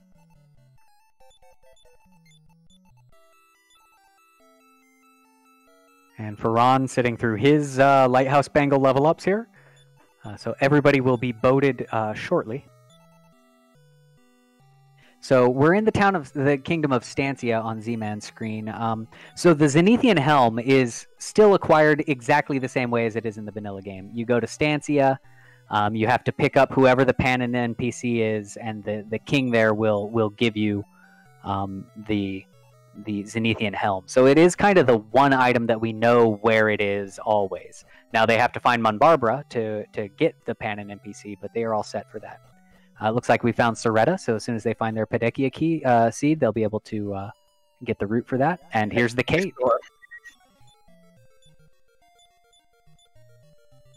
And another little good thing about double speed is when we go in through these automatic walkways, we'll be staying still, and just make it look like we're just walking on ice, just gliding through.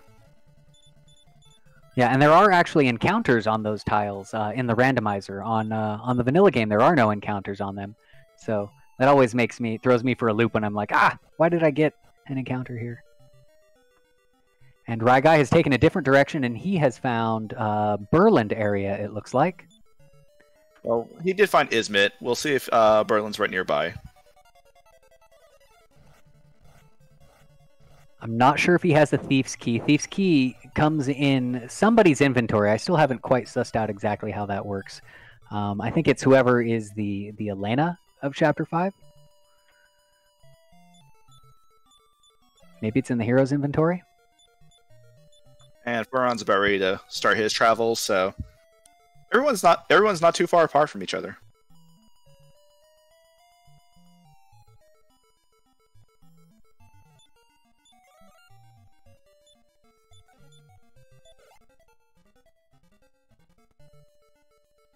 And we start off with Life Force Nuts in Burland. I missed one chest in Pedekkia, but nothing amazing so far. Staff of Force, I think.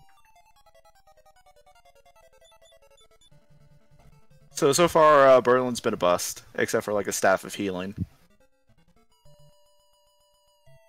And yeah, there's absolutely nothing in there.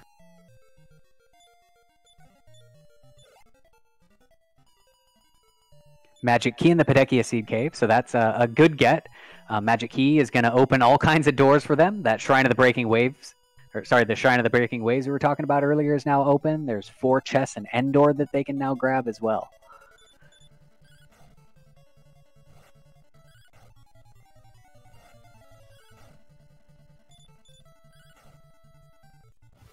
And also we have Furon just getting to Burland. Looks like he's not checking the chest there, though. Yeah, there's times where runners will... Oh, there's Mintos, though. So even though he hasn't got his Pedekkia root yet, you can get one of the players, the Bray that's sitting there, will join your party. So it looks like Furon's going to go ahead and get him. If anything, it's extra inventory space.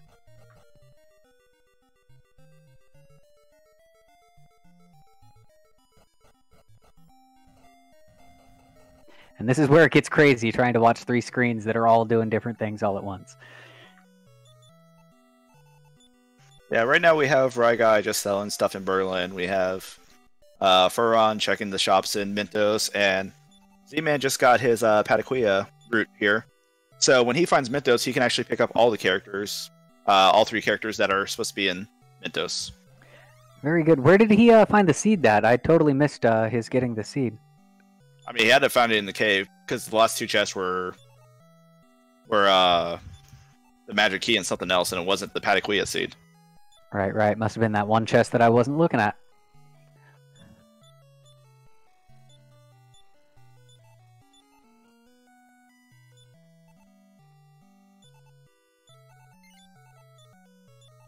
So I didn't see who Furon picked up from Mintos.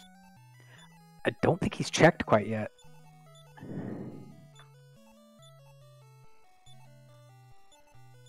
And this is a little thing we're going to have to do too. We're going to have to check all these shrines to try and see which one has the crypt.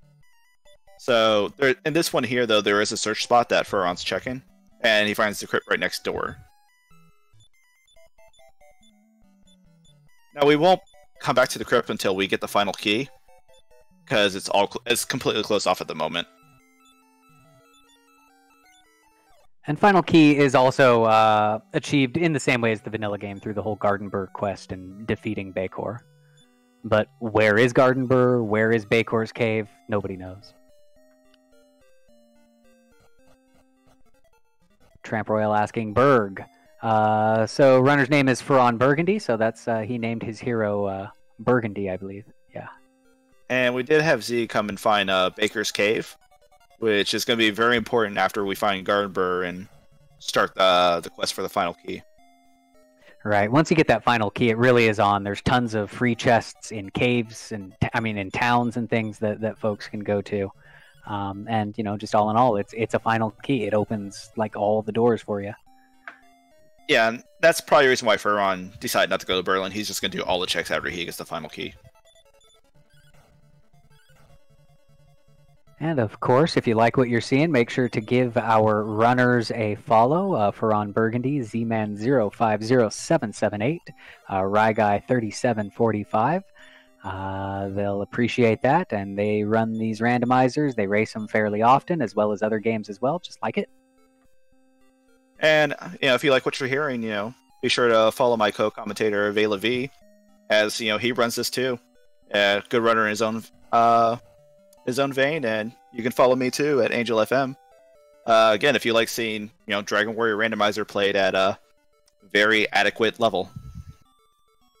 Yes, I would call myself adequate. I would not put it on the any better than that. And of course, our restreamer / creator of the Dragon Warrior 4 Randomizer Game Boy F9. Do we have a Discord link, Game Boy?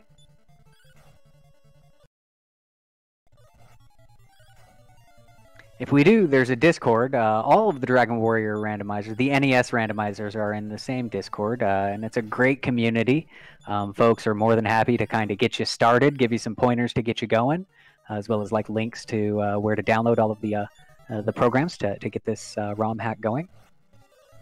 So we do have a few things since we've been talking.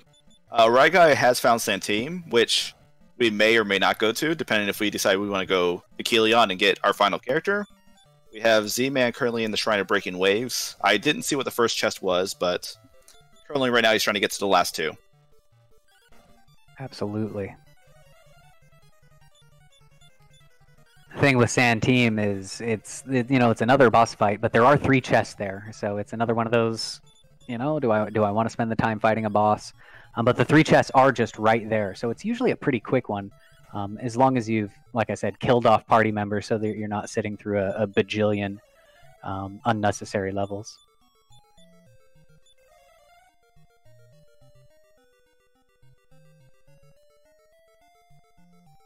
All right, so I do see that Mara was the character Ferran picked up in Mintos, who was playing as Bray. If I remember correctly, that Mara was able to equip Swords of Lethargy too. Didn't Ferran find one in the? Or somebody found one. Maybe it was Ryguy found one in Chapter 4. Yeah, Mara could equip it.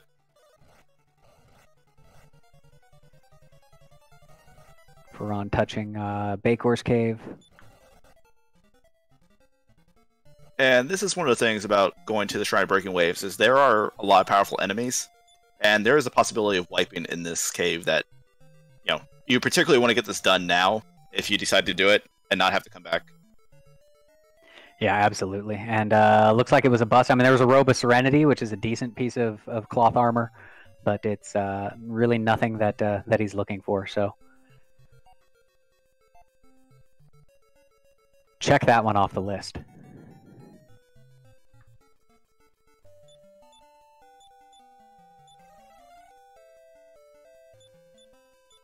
Meanwhile, Ryguy is he in the Pedekuya cave? Yeah, ice cave there. So he'll be getting his seed and magic key, I'm sure. And Ferran's joining him right now. So I think the only thing we need to find is just Gardenburg at this point. Right, Gardenburg, and then like Riverside. Yeah, Rivertown, rather, yeah. So they're getting the exploration done pretty good, pretty efficient exploring at this point. Yeah, I mean, it could just come down to one of the unfortunate things is where, you can find Gardenburg just on a small island that you have not seen at all. Yeah, tucked away like in the middle of the map, surrounded by other islands. Yeah. And I think we still need to find Cascade too, because I don't think I've seen that yet.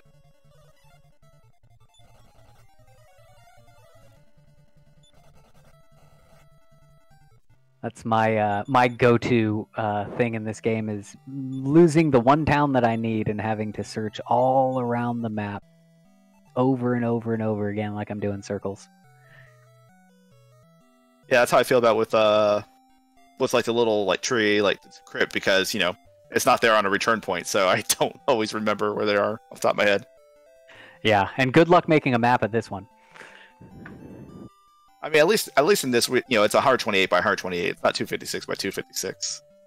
Right, and that is one of the flags in the randomizer is to make a smaller version of the map. Oh man, I can't even imagine doing it with a full-size map.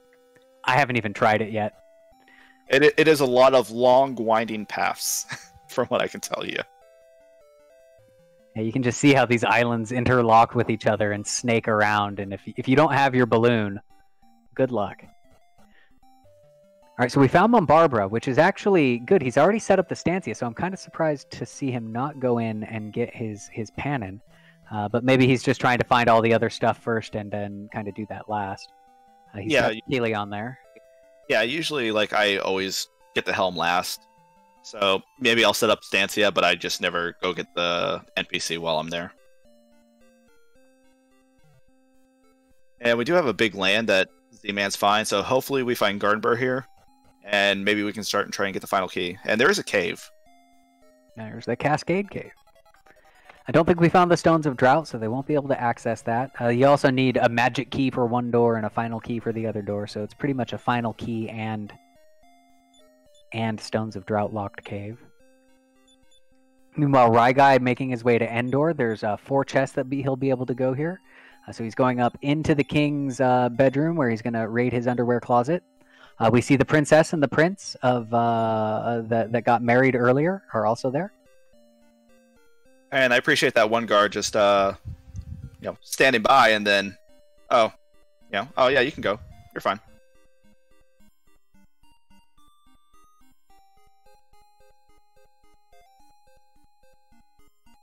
No problem here.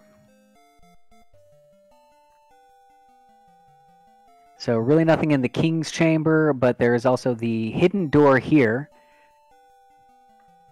And they'll be able to get 2 more chests in the secret shop.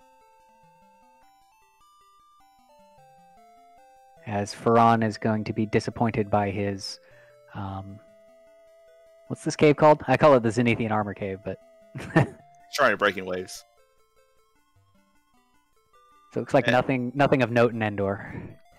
Yeah, there's nothing, unfortunately.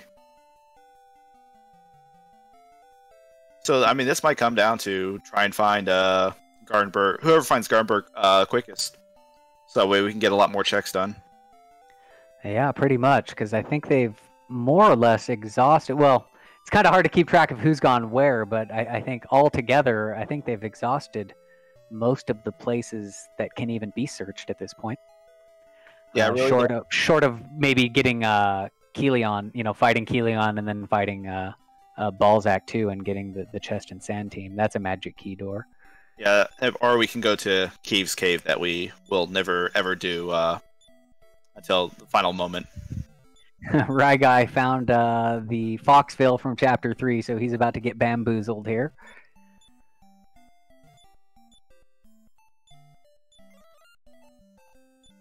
So Z has found Mintos, and he's going to be picking up 3 of his characters here.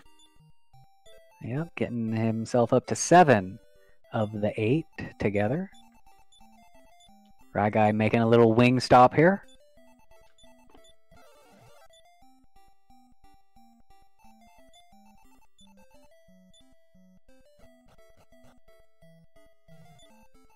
And we have this little NPC letting us know that this man named Ragnar went to Kelion to go fight.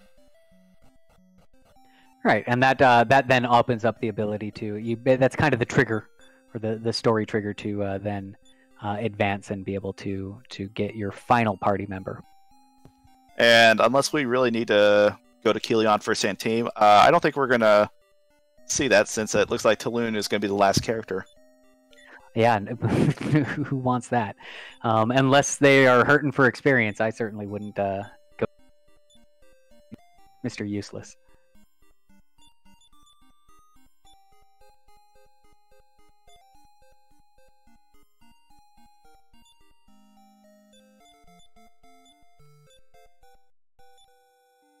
So the other thing that Z-Man could possibly do, even though he really doesn't want to pick up Taloon, he might go to Kilion just to get the experience and maybe see who's actually good in this entire game. Right, like it just get a quick boost up everybody's level by about 10 levels, see where they're at, and make the decision for who to put permanently into their wagon. Yeah, it's some of those boss fights you actually have the wagon for. So everyone who's in the wagon will get level up, except for, like in Kilion, we won't see the last character get leveled up until we get a hold of them and they go to Santeem and fight.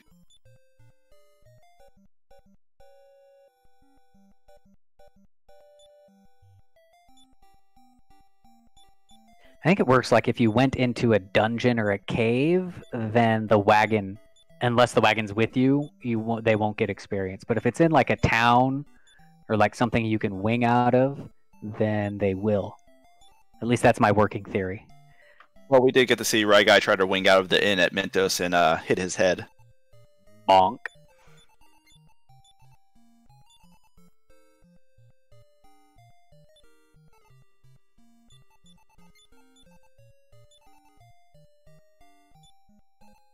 And we still haven't found a garden burr, or garbage burger, as I like to call it.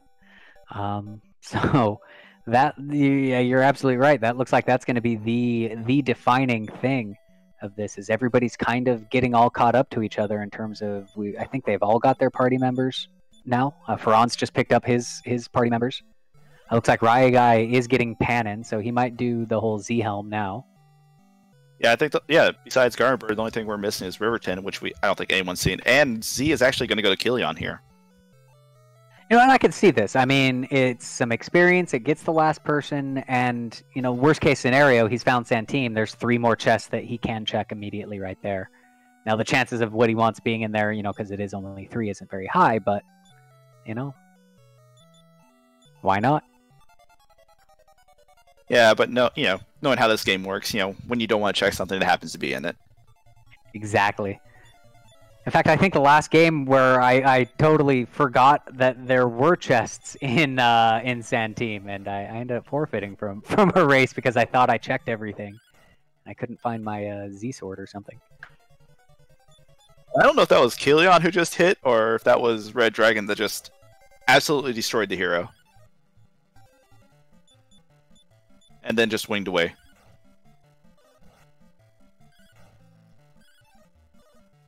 That was a Red Dragon hit for 130. So the Fun Police are fun in Dragon Warrior 4 randomizer as well. Yeah, and so this is part of the problem.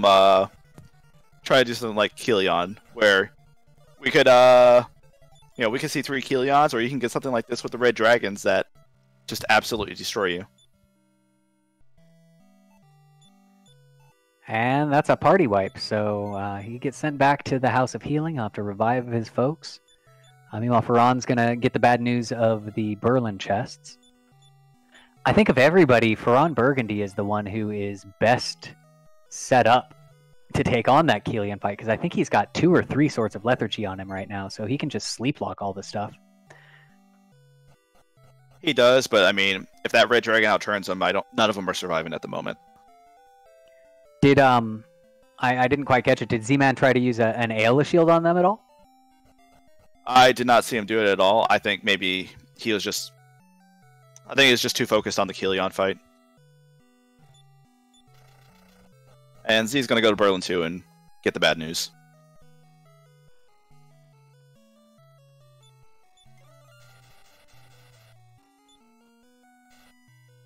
When everything you need is behind a final key door. Actually, they could go to Esteric's Palace. They have the Staff of Transform. They wouldn't be able to get the 4 chests in Dire Palace, but all you need is the Staff of Transform to get to Esteric's, the 8 chests that are there. That's true, but yeah, usually everyone's gonna try and complete that all in one go instead of, just except for like how some will have the final key and decide to check those 4 chests in Dire Palace, hoping for something, not having to go to somewhere to get the Staff of Transform. Right. I've actually had the staff be in Dire Palace before. That's always fun. And really, the chances of all they need 4 items being in Esteric's Palace, that's pretty low. Yeah, but I mean, if you look at like the last race we had where we had the sword and the canister, and that pretty much was just go from there.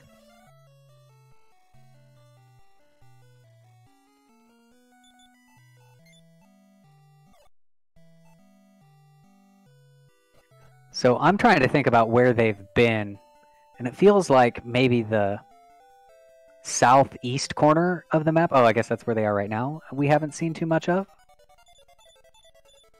And Ryguy is going to go to Kilion also. He at least has Alina, who has a bunch of HP at the moment. So she can take like 2 Red Dragon hits maybe. I'm wondering how Z-Man's... I haven't been paying attention to his equipment. If he's under-armored, that could also play into it.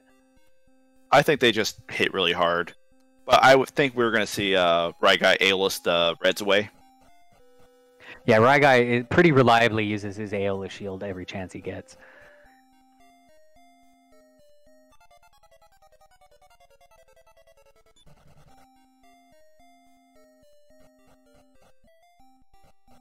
Yeah, we see an Expel spell going off there. Doesn't work, though. Red Dragons cast Increase. Ouch. And there goes Christo. Double Increase. This is not boding well for Ryguy. I'm actually kind of surprised him not using Aeolus at all. Yeah, me too. I've watched a few of his streams, and it's just Aeolus left and right and left and right.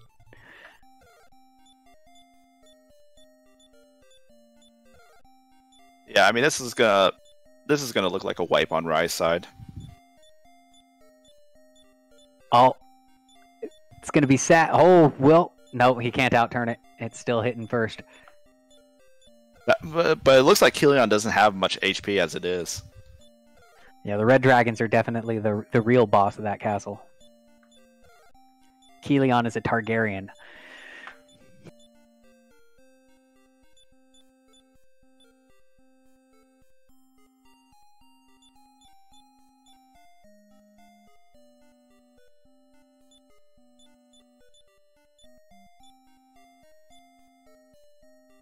And so I would say that the Kilion Castle kind of represents our first real challenge of Chapter 5 that we've seen so far. Sometimes it's the Bakor fight. Sometimes, it's the Kilion or Balzac. So yeah, this Kilion is certainly not being nice.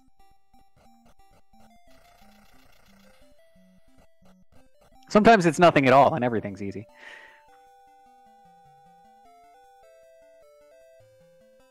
That's Randomizer for you.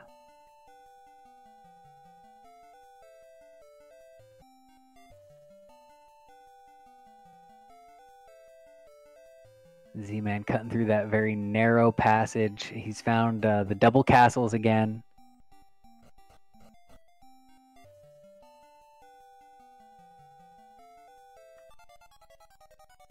Back to Anno and around here.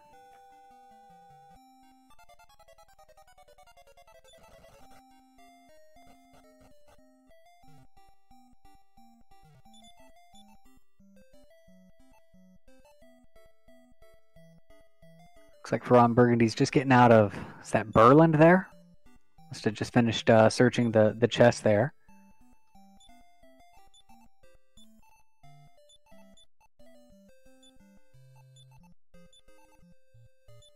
So it doesn't look like anyone's found anything since had to take a little a minute. Yeah, nothing's been found yet. It's just pretty much a little bit of shopping happening here. Looks like we're stocking up on some wings on Z-Man's screen. Ferran is, I think, selling just some junk out of his inventory and cleaning up a little bit. And Ryguy is going in for a second try against this Kilian here. I think he equipped a Sword of Lethargy. I think he adjusted his equipment a little bit. I really hope he's going to AL these reds away really quick this time. There it is. Aeolus. Yeah, he shifted it to make sure that there were 4 Aeolus shields. And if it doesn't work 4 times in a row... Oh, nope, he got him. So now Kilian should be pretty easy to take out. Looks like Kilian does have Sleep Touch, though. He punched his hero, and hero went to sleep. At least this is going to make the fight pretty trivial at this point. Yeah, absolutely. We saw before that he went down pretty quickly, and there he goes. So we got another bout of level ups to go through here. Meanwhile, Z-Man picking up his Panin, who was... Have we seen who that was yet?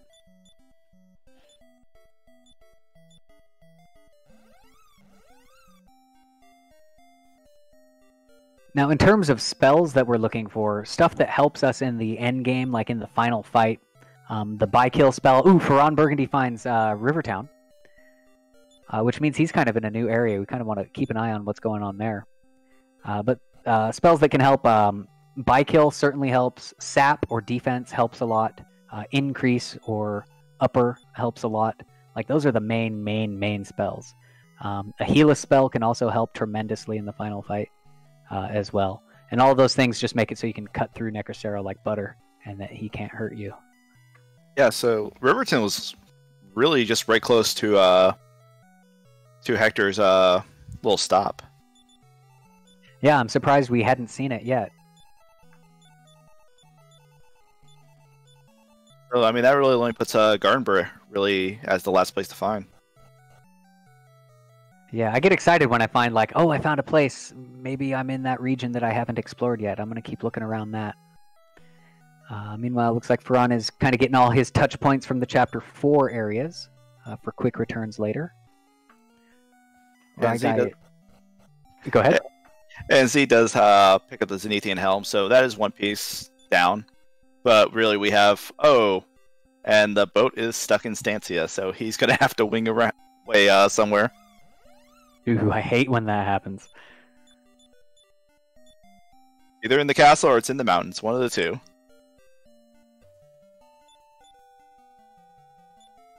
It's Nola's boat. It's stuck in a mountain somewhere.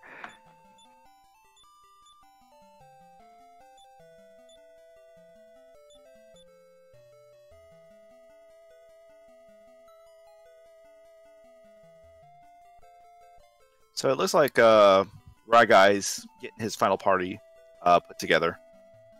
Yeah, I think he's trying to find out who can equip these Swords of Lethargy. Let's see whose stats are good. And then we wouldn't be surprised if we see kind of a mass execution happen here shortly. And Z-Man runs into Kilian back again. And he's taking on Santeem, so it looks like he does definitely want those 3 chests that are accessible here. He does have to beat Kilian first, or rather Balzac. Balzac too. Ooh, yeah, murder slimes. Yeah, Balzac's usually not that bad of a fight, so it doesn't really hurt to just do this really quick. The only issue is, yeah, you're gonna probably get wagon levels from this.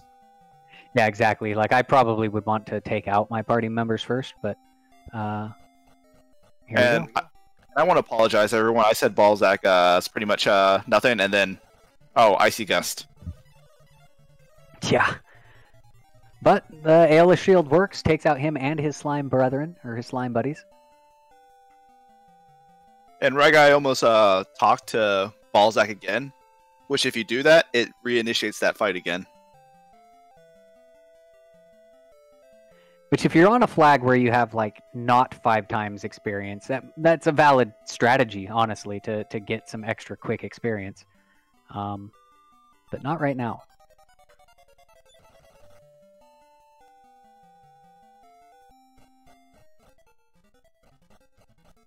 And we do pick up the Magma Staff, which, and we did get this Zenithian Shield too.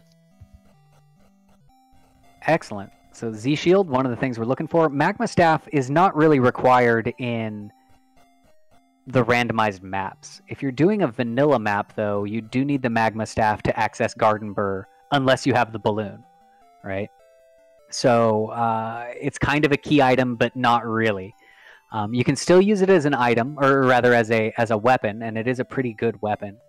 But it's also, I think, bugged a little bit. If you use it as an item, it actually casts on your party instead of the enemy. So I'm not sure if Game Boy's fixed that or not, but that's what it's done when I've used it as an item before. It'll cast Fireball on your party, or not Fireball, Big Fire, like Blazemore or something. And welcome to the Raiders of the Hangar Canuck. I appreciate you tuning in to this. Hey, you guys are watching Dragon Warrior 4 Randomizer on Randomania Superweek. Our runners are well into Chapter 5. They're looking for their Zenithian equipment and gas canister to be able to get into go mode. So far, Ryguy, I would say, has the lead in terms of key items, as he has picked up the Zenithian Shield from the Balzac fight in Santeem, which is one of the places that often gets saved for last. So his going there early, it does give him a decent advantage, as other folks might clear unnecessary caves before they go there. Yeah, and it is unfortunate that we are seeing that it's going to be required, and especially to a Z-Man wiping, it might be one of the last things he goes back to. Yeah, especially because he also knows that Talon is the party member that he gets, and he did name his Talon useless.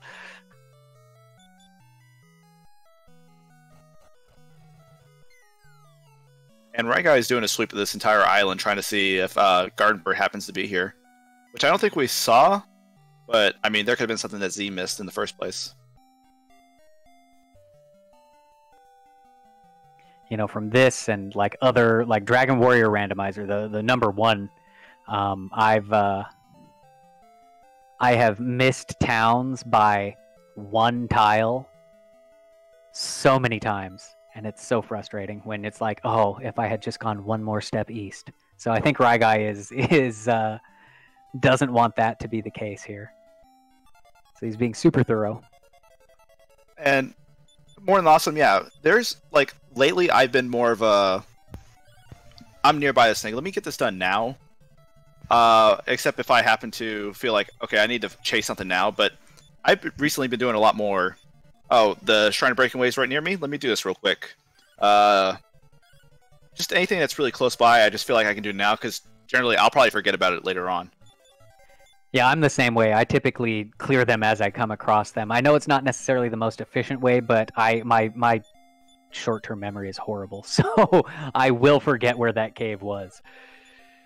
Yeah, and sometimes, I mean, you might get rewarded with it being a cave that someone might not do right away.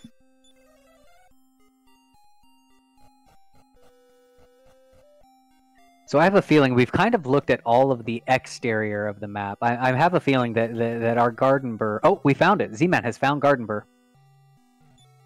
Yeah, I just looked over there. I did not see what it was nearby, but now we're probably going to start the quest to get our final key and do a lot more checks.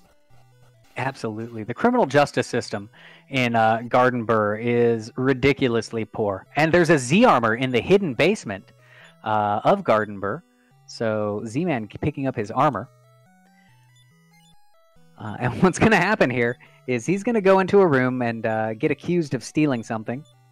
The police here don't have any evidence, so instead of investigating or anything like that, they're just going to say, hey, you go find the person that stole that stuff and prove your innocence. So, the accused is also the police and the enforcers and the investigators and the lawyers. It's a very, very interesting judicial system, to say the least. But also, to be fair to them, apparently they can tell when you're lying. And, they let you know, oh, you can't, oh, did you steal this? No. I mean, yes, I stole this. Oh, no, you're lying. What happened? Right. So, the Queen is a human lie detector. Why do they even go through it in the first place?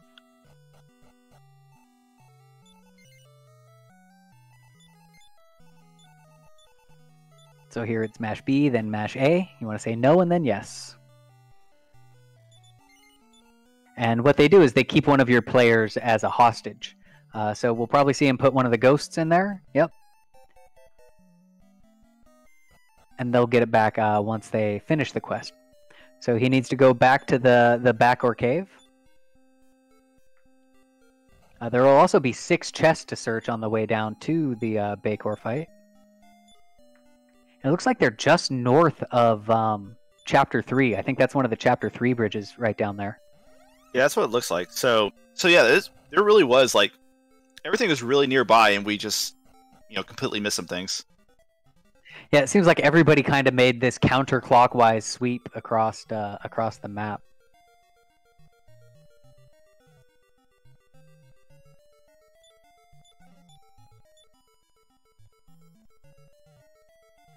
Medical herb in the first chest. There's 3 chests on the top floor, 3 chests on the bottom floor, and then off to the Backor fight, which is kind of the last of the overworld boss fights.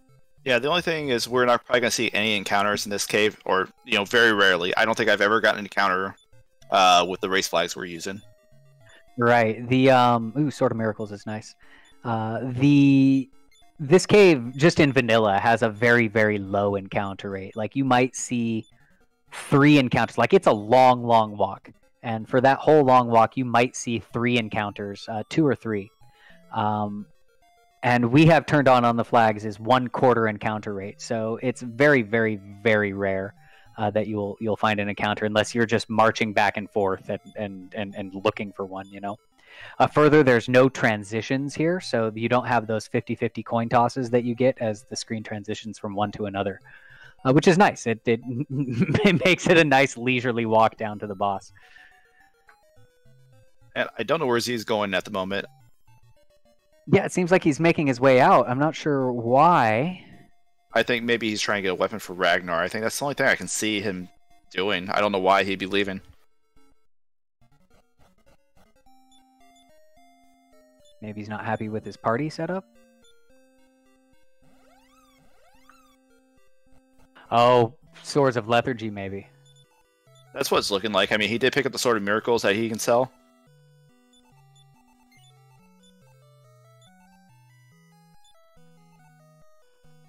Because again, Backor is notorious for being a difficult fight, so having Swords of Lethargy to keep him sleep locked, it might be worth coming back here. He's already wiped once against a boss, so I could certainly see the, what do you want to call it, the caution here. And it looks like almost everybody can equip those swords. Amasia, to answer your question, what happens is with the speed text and the double speed and everything, it causes some graphical glitches, unfortunately, in some particular talking scenes. Yeah, and we're only seeing it on Ryguy's because I believe he's using a different emulator. So on some of the emulators, it works a little better than on others with that. It doesn't affect the gameplay at all, but it does put a little bit of snow on the screen. Yeah, it just varies. I mean, you can just simply save and reset, and it'll be gone.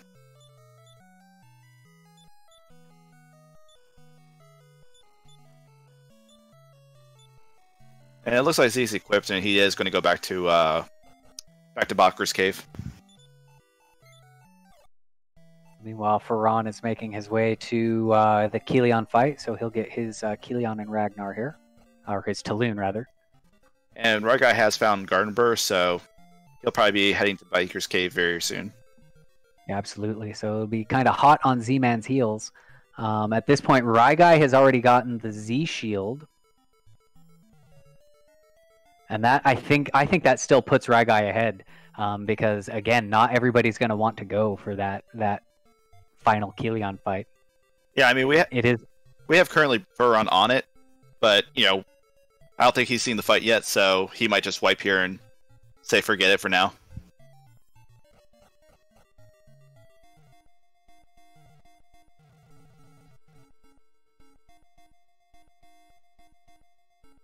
Was able to get rid of one of those red dragons. And he's punched both the dragons down, doing it the old-fashioned way. So barring anything crazy happening here, I'm sure he'll be able to take out this Keleon. And we have Z finding the Stone of Drought, so that's going to open up Cascade Cave after we beat Baker and get the final key. Was that the Z sword? I don't know. I saw something. I think I saw a Zenithian sword. No, I think maybe it was gold because the Mystic Acorns were after that chest.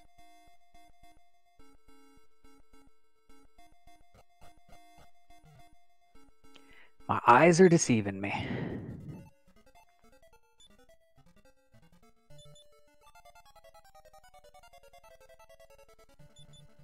Darn. And so we have Z in the Baker fight. He just has a Ellerat with him, but it looks like he hits pretty hard though. But we've got him put to sleep. Christo took a big old chunk out of him, and then that Explode It spell did pretty good too. So as long as you can keep him to sleep, it should be smooth sailing. Yeah, I mean, as long as he doesn't have regen or anything, yeah, we should be pretty good. And down he goes. Another 47,000 experience points. And Z gets to sit through some more levels now. Yeah, I'm going to be paying special attention to Ryguy's screen here. I want to see that chest I missed. Again, I could have swore I saw a Zenithian come up there.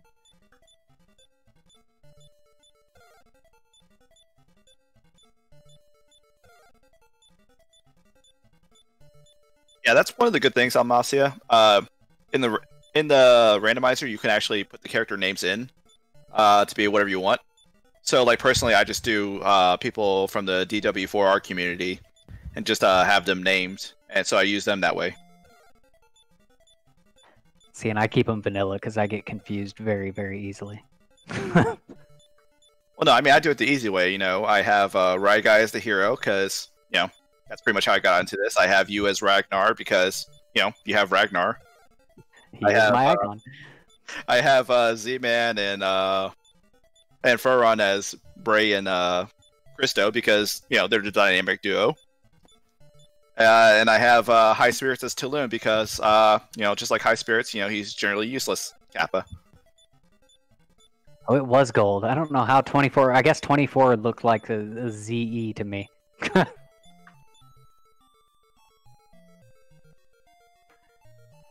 Alright, so Ryguy's going to make his way down to Backor. It looks like Z-Man has finished the Backor fight. So he'll be getting his final key shortly. Yeah, so at this point, you know, he'll probably head to Dire Palace to get the little quest done to say Necrosaurus went to revive Esterk, and we need to go over there. But we'll check out 4 chests before we head there. Right. There's also... You know, there's 3 chests in Lakanabah, 3 chests in Bronca, 1 chest in Conanbur that are all just there for the picking. So we might see him wing to all those places first.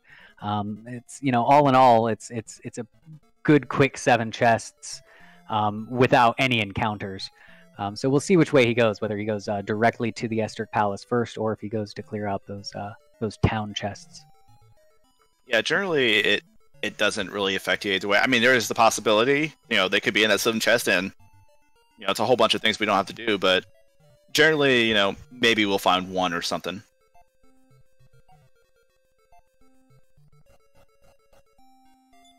And Furon's entering Garnbur, so everyone's going to be trying to get their final key here.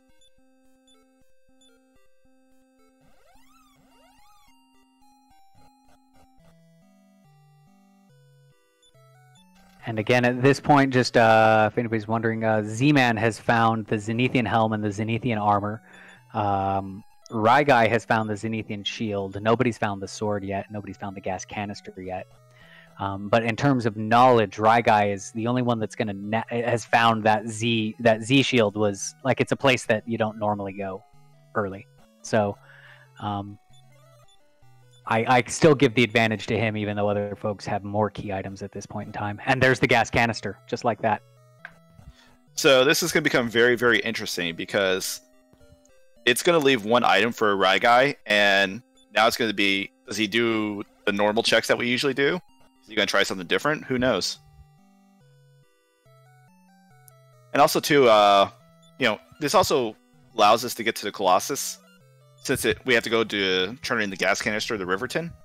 So we can do the Colossus right away. And never mind. So, this might be trouble for Z-Man.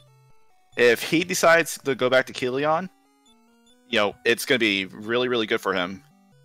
But if he decides that's not going to be the most important thing, we could be in a little bit of trouble. And honestly, from a pure percentage volume of chess, Kilion is not the right decision, right? The right decision is to go to Esther because there's 8 chests there. So this definitely could be detrimental for Z-Man. The shield was in Santeem, so we'd have to defeat Kilion and defeat Balzac in Santeem. Yeah, in the 3 chests that come after you beat Balzac. So really, this is really good news for Ryguy, since he did get that completed. Yeah, he's the only one that went and got his full party. The Kilion fight was particularly difficult. I think everybody went and tried it, and everybody got a wipe. Actually, Ferran Burgundy also beat Kilion. Did he go do Santeem? I have not noticed him go to it yet. Yeah, I don't think he did.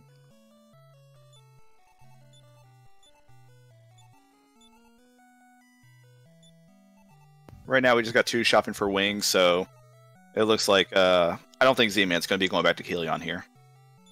No, he's winging up so that he can most likely do those rounds we were talking about. Go to all of those towns real quick, I imagine.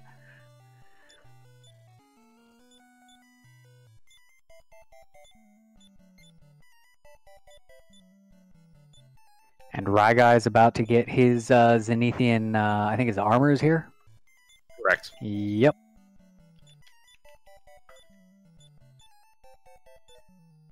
And yeah, he's probably just going to hit the Bronca here right after and pretty much be in go mode.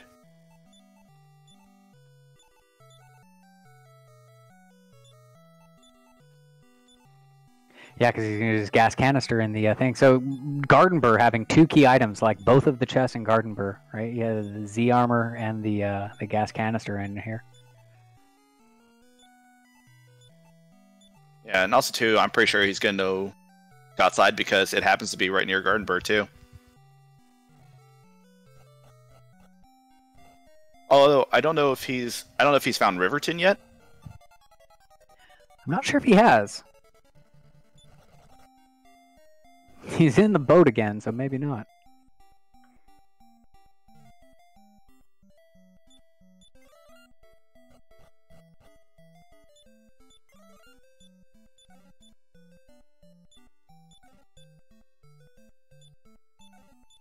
So we might be looking, even though all the key items we know where they all are. We might want to keep an eye on Z-Man's screen. A Sage's Stone is still a very useful thing to have. So if we see that turn up, that's kind of the last thing that they might be, hoping to find, or at least that it wouldn't be complete disappointment to find. Yeah, and the other thing too is we're going to have to look at, if Iran's going to decide to go to Santeem here very soon, or if he's going to do a bunch of different checks. That Santeem, like I said, it's not usually not that high on the priority with just 3 chests. I can see doing Kilion because you want the last party member. But yeah, it's definitely in Ryguy's favor, and lucky that he went and did that. Currently, no one's used the Stone of Drought since we didn't have the final key.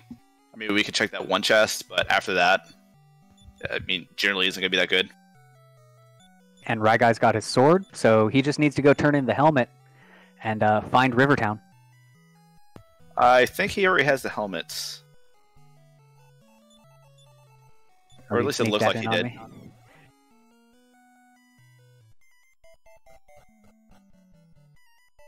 Oh yeah, he does.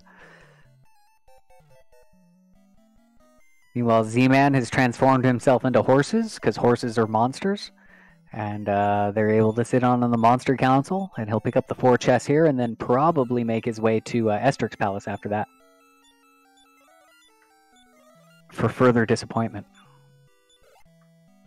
Yeah, I'm just wondering how many checks he's going to do before he gets to decide to do Kelion.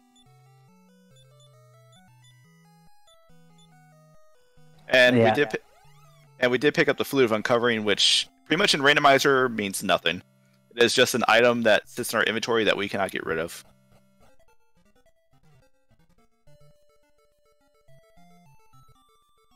So right now, Ryguy probably doesn't know it, and is probably freaking out right now. Because he has everything he needs, but he can't find the last place. Little does he know that he's certainly got the item lead. But I can just imagine going through his head right now, like, oh my god, where is this place? What's happening? Yeah, I know that certainly happened to me before. Yeah, because it's just right near here, and I mean, it gets worrisome when you find everything, but you're missing just that one location.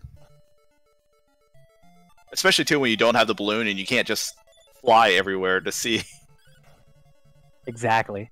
With the balloon, once you have the balloon, you can just, like, you know, comb it, go systematically top to bottom, left to right, but...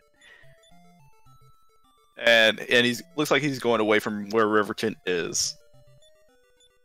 Yes, if I remember correctly, it was just north of what appeared to be the Chapter 3 areas, which I think were kind of down on the south area of the map. So, like, there's the island where all of Chapter 3 is, and the bridge is there, and then just to the north of that.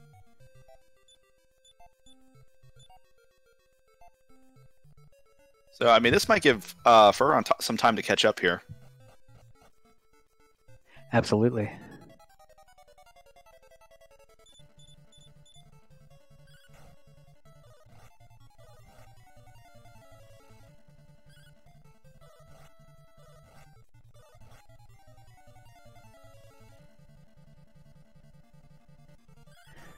So once he finds the river town, he'll be able to trade the gas canister for a balloon.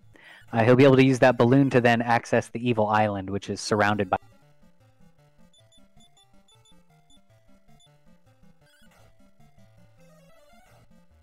And there we go.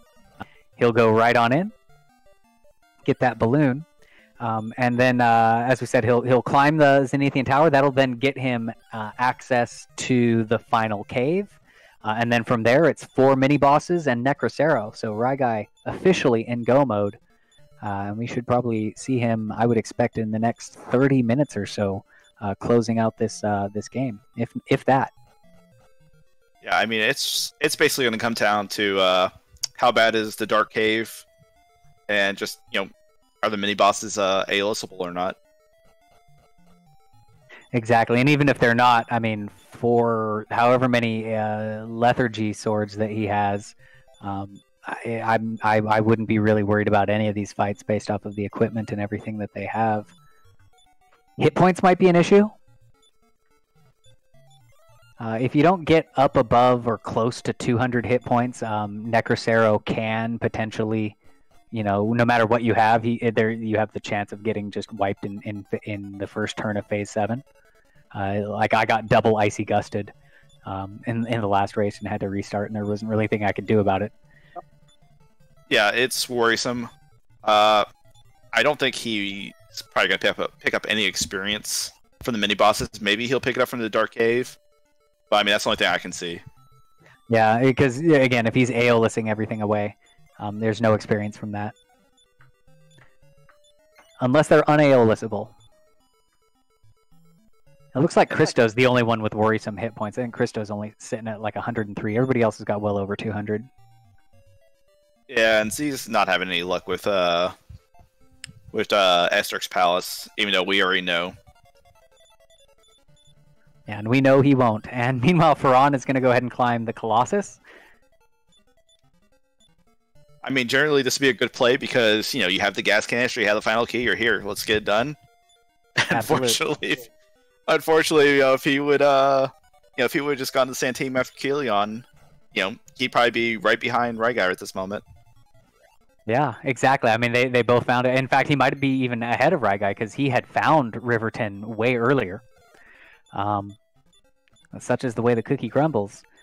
And yeah, this Colossus has 5 chests in it, so it's a pretty decent cave to do. Also, you can jump out of the top of it, so you don't have to walk out. You'll find when you play Dragon Warrior 4 Randomizer that the outside spell only comes up, it seems, after like maybe level 35. I don't know if it's meant to be that way, but at least that's the way it feels. Or you get it when you really don't need it at that point. Yeah, you'll pick it up in the final cave.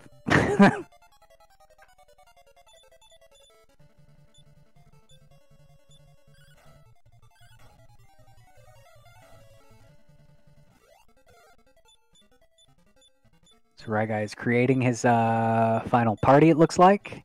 He'll need to equip his hero with all of the Zenithian equipment so that he can enter the tower. And he's going to fly this balloon into the evil island. And right now we have Z on Esturk. The fight with Esturk is he starts to sleep. And normally in the vanilla game, we want him to wake up, because otherwise he emanates the eerie lights and everyone gets damaged.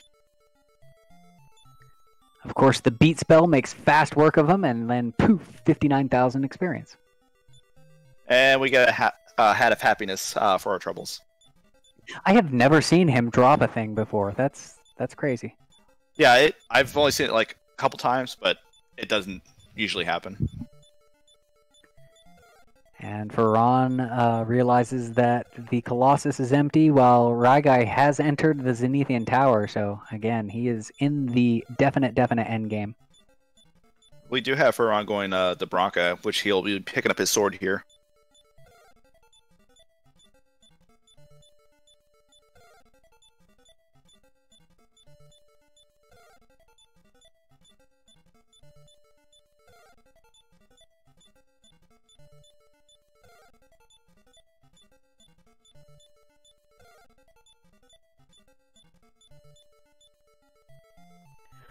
So we'll probably see Raigai talk to the Master Dragon to power up his Zenithian sword. That makes it a little stronger. Usually, the randomizer, it might be weaker than the vanilla sword.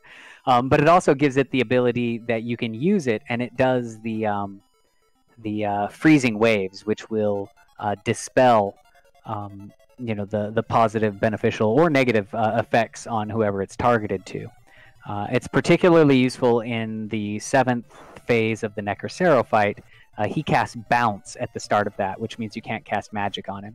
And if you're trying to use like the Sap spell to make it so that your attacks hit him a lot harder, you want to use that Z sword first against him and then sap him down.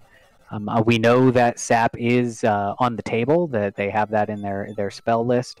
So now, obviously, with Swords of Lethargy, it's not as necessary to do so. So we'll see if Raigai goes for it or not. Yeah, and the one thing too is, with Sap, it's great because generally, Freezing Waves only hits your party. But you're also spending turn to not sleep Necrosaro, which might be a really bad scenario. Yeah, it's kind of a give or take there. The nice thing about sapping him is that, oftentimes, especially if you're relying on buy kills on your party, if he freezing waves you, your buy kills go away, but the sap will never go away. It will never come off of him. So once you've sapped him, he's sapped. So I like using the sap, but there are certainly times where it's I really need to make sure that he's asleep first before I start doing it. So it all kind of depends on the situation. And we have Furron into Locknaba, which, is free chest, but again, we know Santeam is where he really needs to go.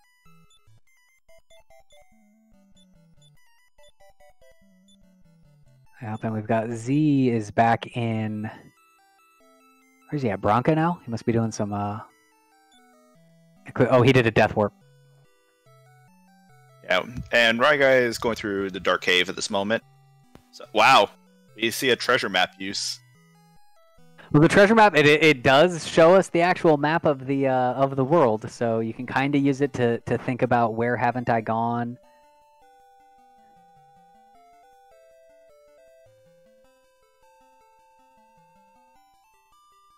Not sure what he's looking for. I don't think he's found Riverton yet either. Z hasn't. So with Raigai in the Dark Cave, there's usually when you go through this, there is a lot of encounters you have to survive. And it's a long walk. There's a lot of transitions. So, once we get to the last refuge, which is a couple drops down, I mean, then we're pretty much good for the most part. Yep. Is he trying to fight this? Is that, I think he's just trying to pick up the experience here, because he had Bray in his party for a moment. Oh, he's killing off people, it looks like. Maybe? Maybe he's just killing off Taloon? Yeah, I'm not sure what's going on here. Looks like we got some highs from chat. Hi, Ruler2112. More than awesome. Welcome in. Actually, more than awesome. You've been here. You must be waving back. And about the treasure map, I mean, it's pretty much useless. You can just see what that 128 is, but it's just, I mean, it's so small, you might not see what you want. Yeah, I usually throw it away immediately. That's the nice thing, is at least you can discard it. Yeah, I learned that from playing the random seeds in vanilla, that yeah, you can't discard it.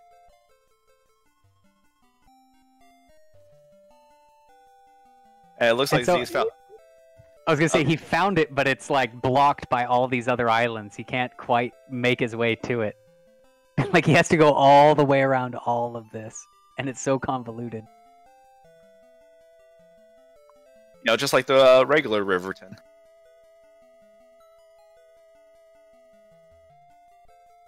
Map might be only 128 pixels across, or tiles across, but I think he's done at least 200 just getting to this riverside. Or Rivertown. Riverside. What are we in, Southern California? What did you miss, CyberDark86? I think the key thing that you missed is that Ryguy went to Santeem Castle and got himself a Zenithian sword, whereas everybody else is checking every single other cave. So this puts Ryguy squarely in the lead, because again, it's not a high priority location, and so we probably will not see people go there for quite some time.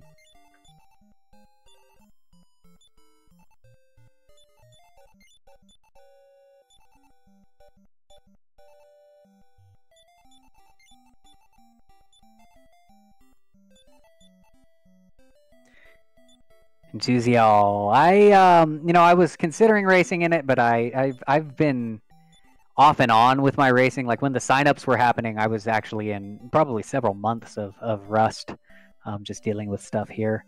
I've actually just recently started running fairly regularly again. Yeah, and I got offered to do commentary, so I was like, why not? I mean, granted, this is my first time doing it, but it's been very enjoyable. And Ryguy's using the Aeolus shield to get rid of some of these enemy encounters, so he doesn't have to fight, maybe 100% with the Aeolus instead of 50% run.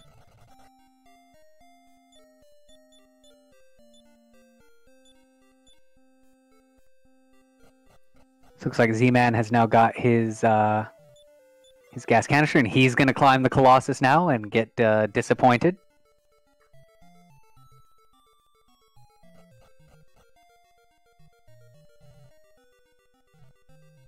And I think for on Burgundy, actually, might have a bit of an advantage over Z-Man. I'm not 100% certain.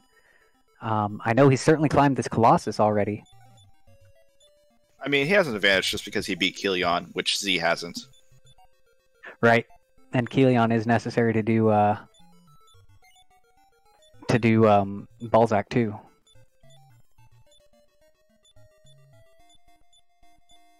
But we definitely, it's a battle for second place, as Ryguy more or less has this in the bag unless we have a particularly heinous Necrocero.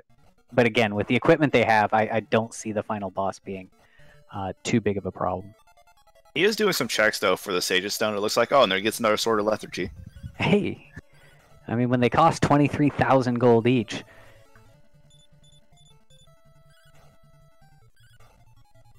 But yeah, that's the only thing he's probably looking for right now is the Sage's Stone to have a mass heal. Because it looks like everyone has just heal more at this point. Yeah. No heal a spell.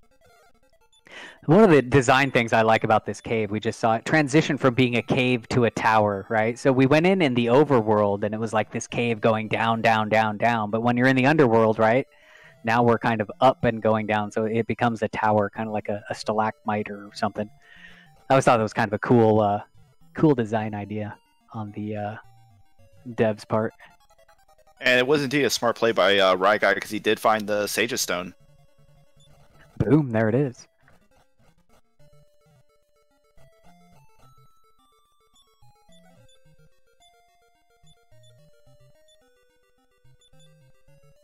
And so all Ryguy's got to do is kill 4 boss fights that are relatively close together, and then take on the final Necrocero. Yep. So each boss is in one particular corner, and depending on the person, generally we'll probably start with Giga Demon. Yeah, I tend to do this same route that he's doing. I work my way clockwise, starting from the bottom left. And then we have a little puzzle with these clay dolls. With the double speed, unfortunately, sometimes they don't go right away, and we have to reset the room just to be able to get it to the right way. Yeah, it's important if you got the double speed to just don't touch the controls for a second. Give it a moment, and then it should be fine. Take a little stutter step. And Guy's actually going to do the Aelus strat just to get rid of it, get the fight over with, and just go to the next one. It is a smart move because, again, he's pretty much... I mean, more experience and more levels wouldn't hurt, but it eats up time, and it's not necessary. So not only is he getting the fight done, he's also not having to sit through level up screens. And on this randomizer, if you get multiple levels, you have to sit through each and every one of those levels instead of them all happening at once. So it can take a whole lot of your time out if you are grabbing big experience and getting multiple levels that you don't need. Also, to answer your question, the Sage's Stone was on the little island from the drops in the tower in the Dark Cave. So right before you drop down to the bottom to the last refuge, there's that one chest in the middle, and it happened to have the Sage's Stone. It's really interesting, too. Like, I usually don't search any chests after I've gotten my go mode. Even if I don't have the Sage's Stone, I'll just do it without. So heads up play there, getting those chests. Yeah, I mean, I'll generally do the same thing, too, unless I'm extremely desperate. The only thing I'm worried about with Ryguy at the moment is he has Christo, he has Bray, and they do not have that much HP, like a little over 100. Yeah, and that can be worrisome. I think he's really counting on being able to keep that Necrocero to sleep. And as More Than Awesome just points out, Z-Man has now dived into the Cascade Cave, which has 5 chests in it. One of them very, very deep, and without the outside spell means he'll have to walk all the way down there and walk all the way out empty-handed. Yeah, I mean, this is the reason why this is one of the last checks we want to do, because there are encounters, it's a long walk, and unfortunately, dying to Keleon's just making him not want to go back. I think it's also a really tricky cave, too. Like, if you're not really comfortable with where all the chests are, like, each wrong turn, it's a really long way to that dead end before you realize that I made the wrong turn.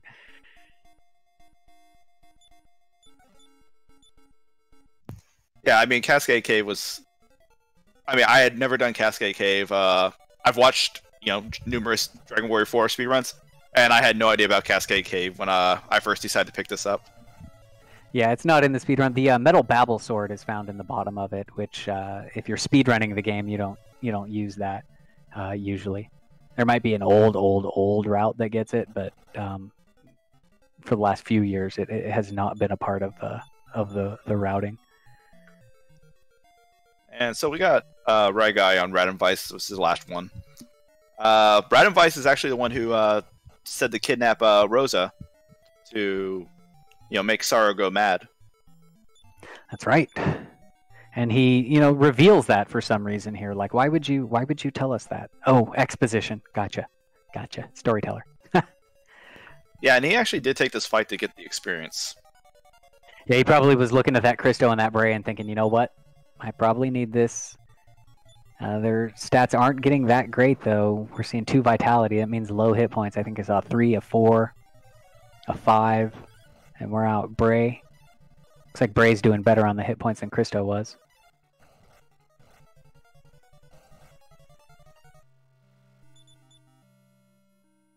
Hey, they got the return spell. Awesome. Awesome possum. Yeah, that seems normal when you don't need it. I mean, at least you can return your last refuge here real quick. Ooh, but all his wagons are getting the levels here. He might be considering switching party members if the hit points are wrong.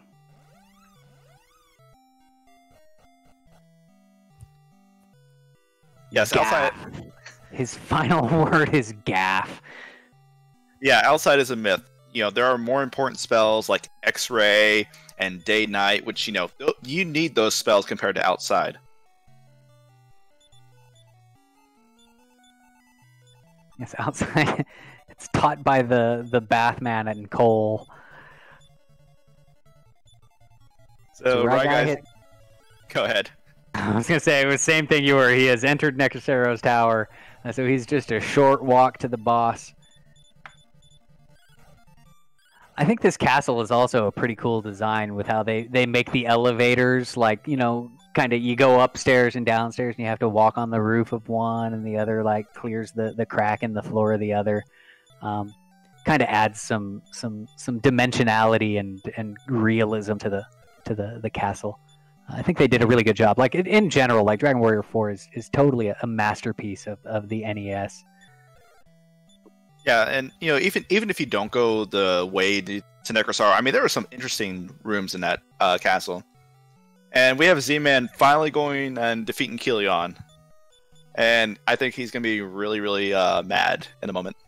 Yeah, if he goes to Santeem, for certain. Which, that's the only reason he would be doing Kilion now. So we'll probably see him getting his thing here. And you need to talk to Ragnar first before you can wing out. Well, only if you want him. If you don't want him, it's fine. I think. Or does that not let him do Santeem? No, it doesn't let you get out without talking to Ragnar. Oh, okay. My favorite room's coming up. There's a torture fountain here. See this fountain with all those things around it? Like, Necrosero has excellent taste in torture fountains. I kind of want one in my house. So, right guys, about ready to enter the mountain that Necrosero is on. Normally, like in the vanilla game, you would use the Baron's Horn to get the wagon, but we generally don't do that unless you really have a reason to need the wagon.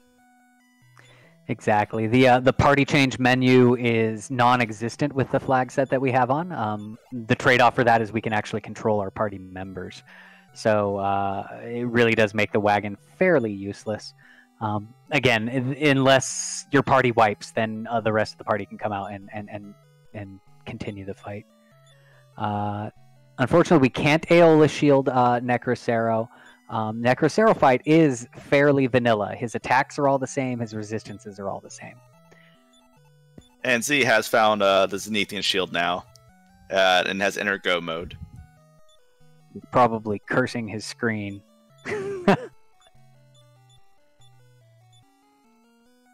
Yeah, so the other boss fights, absolutely. You can Aeolus Shield, you can cast Beat, you can cast Defeat, but on the randomizer, Necrosero it won't work on him. So right now, Raigai is actually casting some spells. He's casting Upper to raise the defense.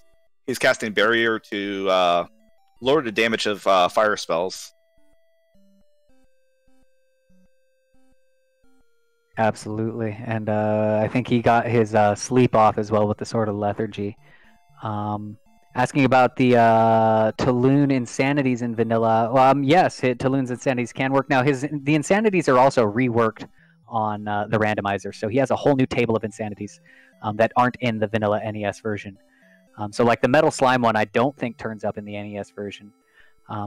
But actually, if you do the vanilla TAS of this game, Taloon is the hero of it. He does Merchant Army critical hits on Necrosero and just annihilates him. Yeah, or you might get the where Taloon will stop time and you think your game freezes.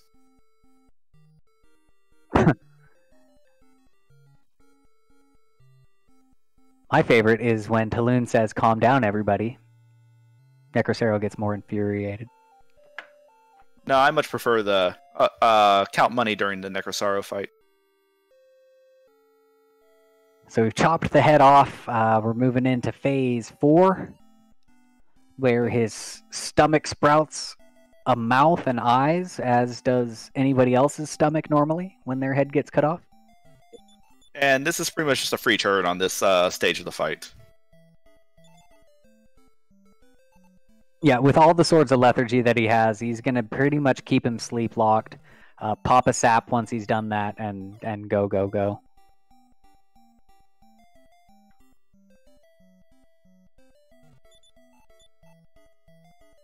And there's that sleep again, and that's the end of that phase. Now he's got 2 arms. 2 arms means 2 attacks, so if he does get an attack off, he'll be hitting twice. And if he does, we'll either see usually a physical attack or we'll see a scorching gas.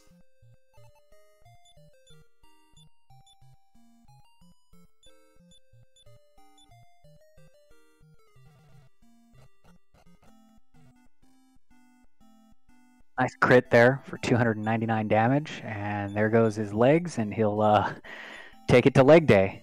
Get a little bit beefier there. He's been doing his squats.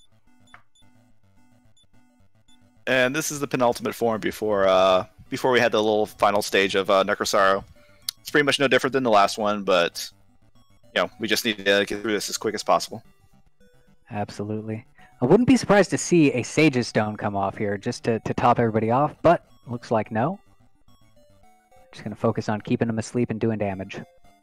Yeah, what I've been recently doing is if I have someone who doesn't have a sword of lethargy, I've been actually having them go to parry instead. So that way I can try and get the initial sleep off of this. Ah, gotcha. Yeah. All right, then double-headed Necrosero. Here we go. You could say his stomach has a mind of its own, and a mouth of its own, and 2 eyes of their own. So we could be in a little bit of trouble here. There was no sleep at all.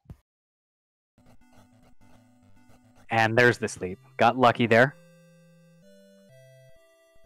Outturned him. Meanwhile, Z-Man has made his way to the Zenithian castle. Ferran is in the Baronhorn cave? Yeah, he went to the outside apparently. Oh, I don't think he's done Santeem yet. He's still searching the whole world for everything.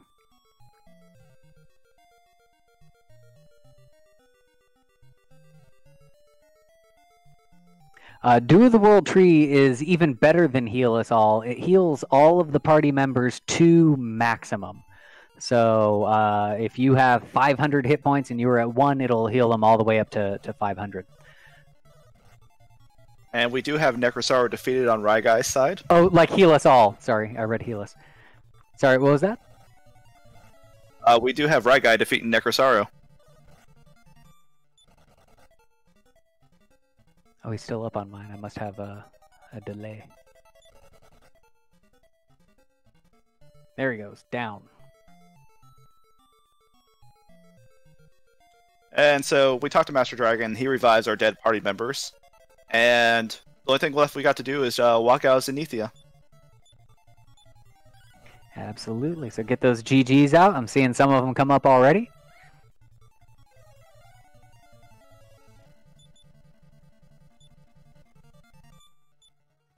Oh no, I refreshed my screen to get caught up and now I have to sit through a Prime ad. Well, I can say that Raigai has exited and he has won this race. So congratulations to Raigai 3745 coming in first place with that key. I mean, for him it was clutch going to Santeem. That was by far the decision that made this race.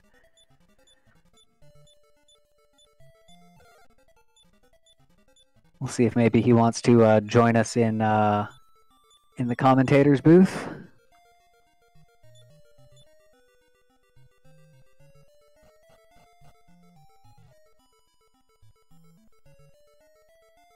Meanwhile, we've got Z-Man making his way through the final cave.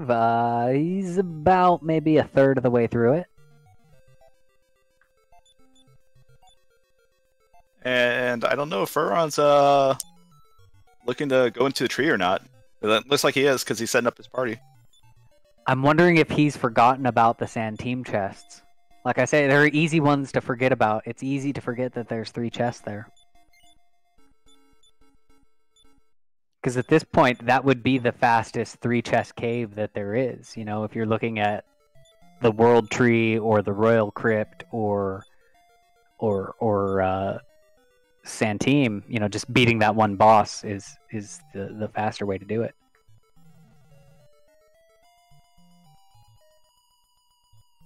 So the one thing it will be interesting to see if Z does like Rai and searches any of these chests for the Sage Stone. Right. It looked like Ragai used it once or twice in there.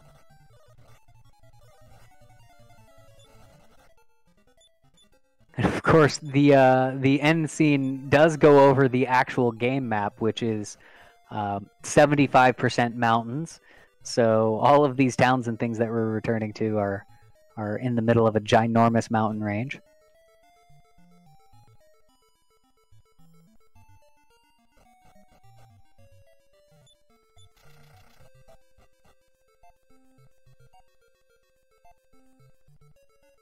Interesting, Cyberdark. Yeah, I can't recall if Ron Burgundy has seen Sand Team Castle or any of the Chapter 2 island yet. Yeah, I don't remember him going into it at all.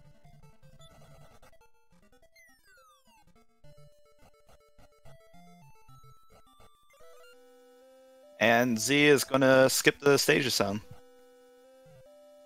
Yep, so no Sage's Stone for him. He's just going to go straight to these boss fights. Probably after doing all that searching and finding that thing in Sand Team right where it is, might be feeling the pressure. I don't know if he's able to see if Ragai has finished or not. Depends on if he's got his Discord up. And there's the Baron's Horn. How useful. Oh, looks like he missed the puzzle in there, so he'll have to reset the room. He's got that time. Oh, that was cute. A little slime bicycling it out there. I like it.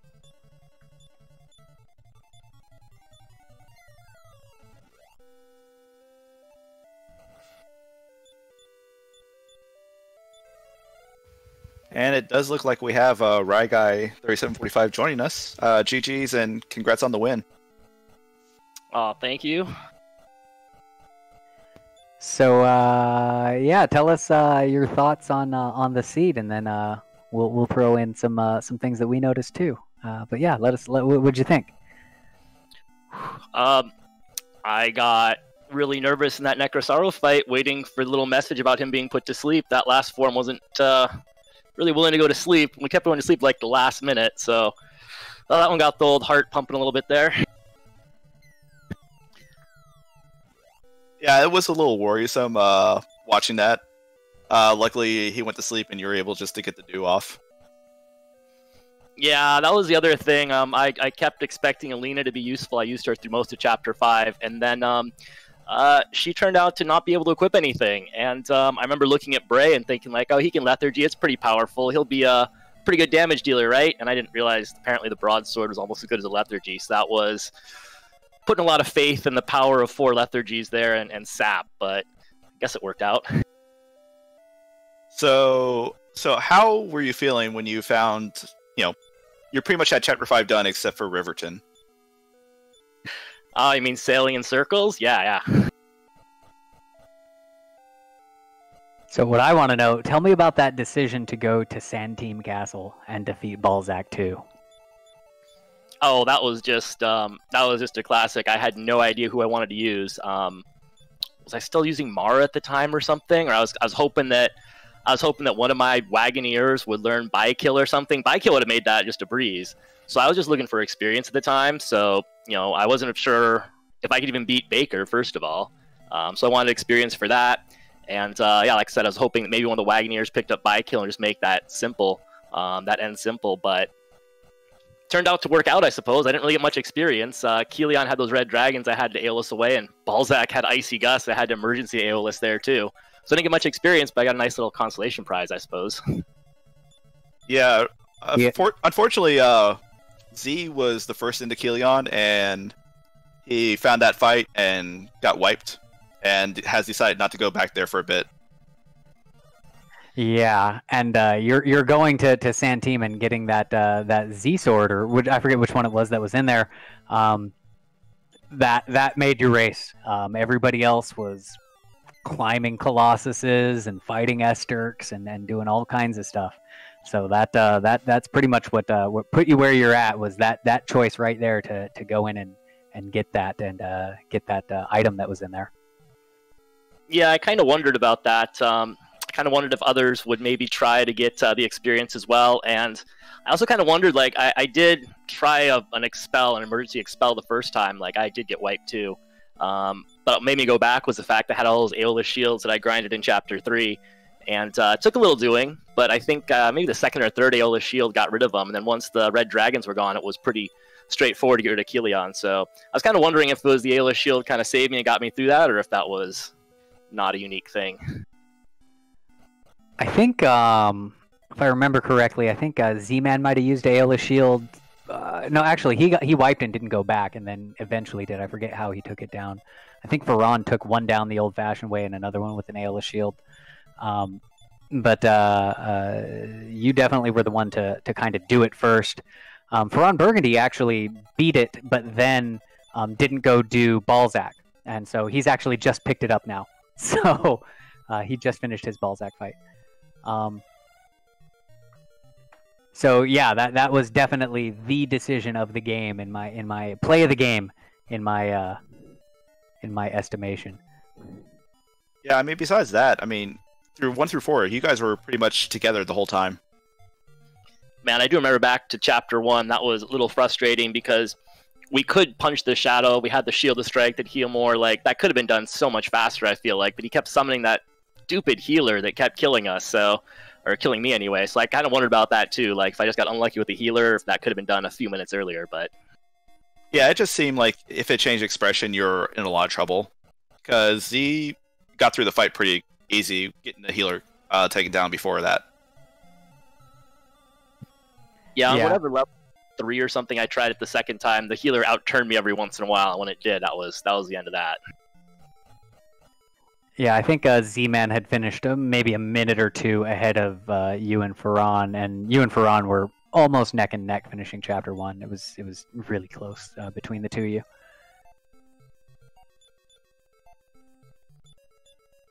And I think it was Chapter 3 might have been where you picked up the leader. Chapter 4 or Chapter 2. The lead changed back and forth a few times in 1 through 4, particularly right at Chapter 3. Oof, Chapter 3. I'm surprised. I left a lot of Alina corpses in that cave. Yeah, I mean, like I said, everything was pretty close. I mean, even into the Lighthouse in 5, you guys were pretty much all even till the exploration started. Yeah, and even at that point, it was kind of hard to tell. But then once you found that sword, and just due to the sheer fact of where it was, like, you know, it's not that common to go into, go and do Santeam that early. Like I said, that pretty much gave you, even though you didn't have all of the items that maybe other folks had, you had the hard one first. I'm watching Z-Man's Necrosaro fight. Where'd he find characters with all this HP? I didn't know HP existed in this game. So there's also one more thing I want to ask, too. Even though I don't think you really used it, going for the Sage's Stone when you did. Yeah, the Desperation Sage's Stone grab. I figured I might as well look for it. I wasn't sure how much was going to help, because honestly, if Necrosaro didn't go to sleep, we were probably going to get killed. I had the Dew of the World tree, and I had a safety leaf too to revive people. But I figured, like, I'm walking over these treasure chests. Maybe this thing might be useful somewhere. I'll pick up. I'll try to pick it up, and it was one of the chests I was walking over anyway. So yeah, I don't think I ever used it, but I figured, like, we're passing right by. We might as well check and see. It might come in handy. So right now we've got Ferran Burgundy is in the final cave. Z-Man is at phase 4 of Necrocero, at least on my screen. Yeah, it doesn't look like he's having too much trouble with Necrosar at the moment. Yeah, everybody's doing kind of the same strat that you had, Ragai. You know, just as many swords of lethargy as they can afford and put in people's hands, and just keeping them sleep locked, popping a sap here and there. You know, speaking about the sword of lethargy, I mean, you were the only one who actually went to that last chest in Actempto and picked up that sword of lethargy. I was kind of wondering about that. I do remember that now in Chapter 4. I was just trying to grind because our characters were really, really bad. And a little sword of lethargy popped up, and it turned out that it dumped, like, 80-some attack power onto somebody. It's like, cool, that'll work, I guess. Better than grinding. Yeah, like, Z actually got Mara some levels, so she did get Infernos and Ice Spears, compared to you when she, learned it from all the experience from Kilion. Yeah, I remember using Ice Spears, and I don't think it hit Kilion at all, but it got rid of whatever was with him. And Panon, I think, was the one in that. Whoever was with us in that chapter was pretty strong, so you probably could just let the NPC kill Balzac, I think. Yeah, Panon was the MVP of that chapter if you didn't get that sword of lethargy. I mean, he comes with his own sword of lethargy. All right, we're on phase 7 on Z-Man's screen here. So we'll see if he is able to get him to sleep.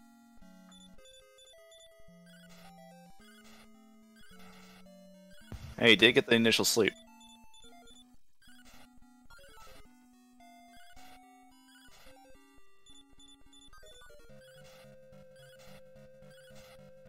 Ferran fighting a King Metal right below him. Trying to cash in on that experience. Oh, but it ran away. I laugh at that because I remember doing the exact same thing. Couldn't put him to sleep, though.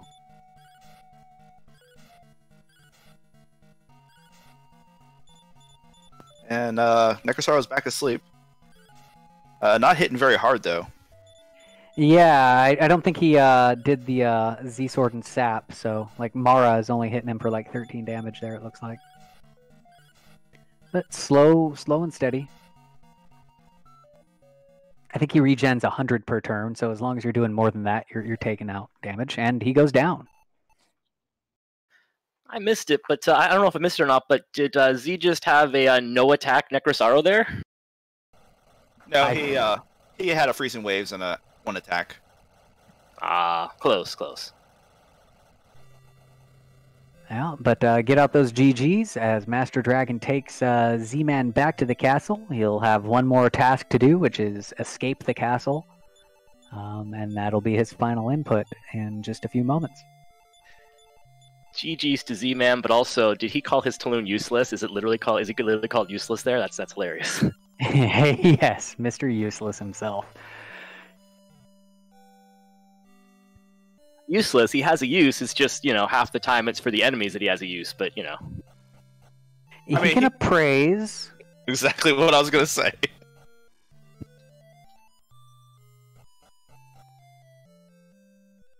Alright, so Z-Man's officially finished it, and Ferran is almost done with his final cave. He's about to get to the tower section, and he is doing all the searching too, so he'll probably get a Sage's Stone to help him out. Whoa, wait, another thing. Did Z-Man's time pop in with a metal slime with like a little bicycle or something brought it in? That's amazing. Yeah, I saw that on yours too. It's a little cute slime. I like it. Whoever made that, kudos. Kudos to the maker. Oh, this is great. A metal slime with And it looks like we do have Z-Man joining us. GG, Z-Man. I saw that on yours too. It's thank you, sir. Slime. Good gamer I like eye. GGZ. Oh, Ferran didn't check the one chest he needed to for the Sage's Stone. He'll be alright without it, though. Where was it? I thought you might have chest too. of the final cave. It was the I should have, but Yeah, we fought on the pit. It was the last chest I checked. I never used the thing, but... Well, I mean, when you have Necrosaro asleep for pretty much the entire fight, who needs healing, who needs defense? Who needs HP? Yeah, that too. I can't help but think, you remember that old Shake and Bake commercial, right? I had the hero, I had Ragnar, and I had Christo. And then I had Mara as the fourth character, but it could have been Mara or Bray. And they were that one character from the commercial that went, and I helped. She was doing those 13-point swings we had noticed, and yeah. The characters in this scene were terrible. Outside of Z and half of Christo, the characters were just terrible. So Ferran's taking out his first mini boss, making his rounds there. So Z, aside from the terrible characters, any other thoughts about the seed?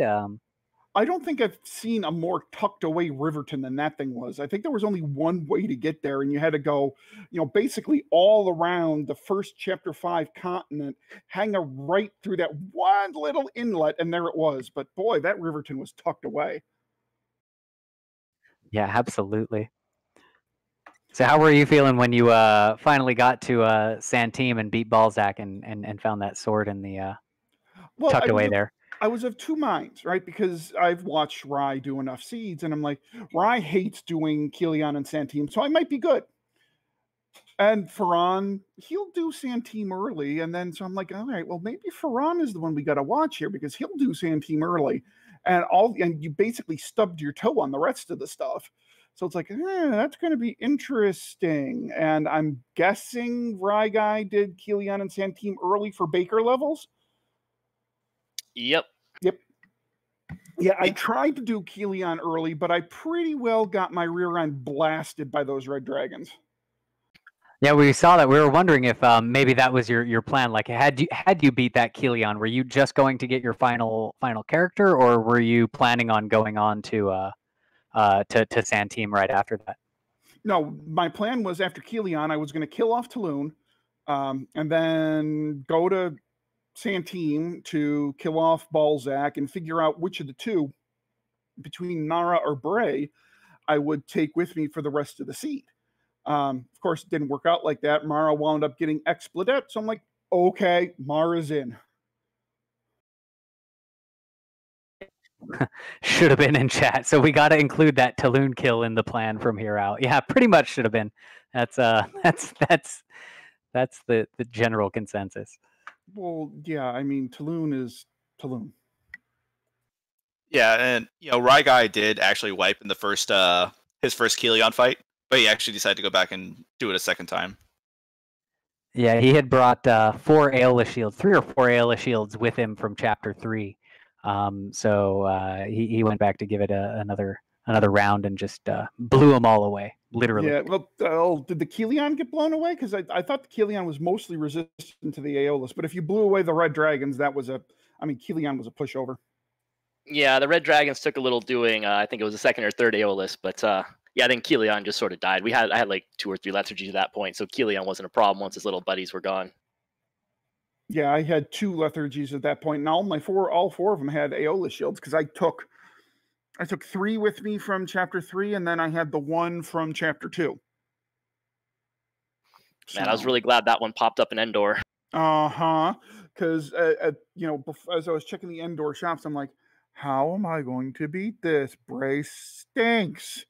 I mean, how? Oh man, Bray. I guess you didn't find with the broadsword in Frenor. I think it was my Bray was up around like 90 attack power. So I was like, we could do this. He has healing. I just don't want to sit here and hack away at Lingwars for who knows how long. Well, yeah, that's kind of what I was worried about too. Was I think I did actually pick up the broadsword in Frenor. I think now that you mention it. But yeah, I was still, Bray didn't have a ton of HP, and who the heck no, I was not looking forward to that end. But even still, Lingwar still took me, 7, 8 Aeolus shield attempts before he finally got blown away. Yeah, Ferran was the only one who got it the first try. I was actually wondering if you were going to give up on the Aeolus shield and figure maybe he's completely resistant against it, but you persevered and you got him. Speaking of Ferran, he is starting his Necrocero fight right now. So who's he got in his party? Good luck, Ferran. He's got Hero, Ragnar, Christo, Mara. Okay, so same as me. Bray, who was your fourth Rai? Was it Mara or was it Bray? I took Bray. I thought Mara had very little HP and had like negative strength, so I apparently pulled her up enough. Well, Mara. Go ahead, Angel. I was just gonna say, I mean, you could just admit you had Alina pretty much the whole time until your very last moment. Well, I mean, he asked who I had at the end, so Yeah, well, Alina got some massive vitality HP gains at the end. Yeah, just if she could have equipped anything better than that silly staff of anti-magic, we might have been talking. But I might as well have a weak lethargy rather than a weak Alina.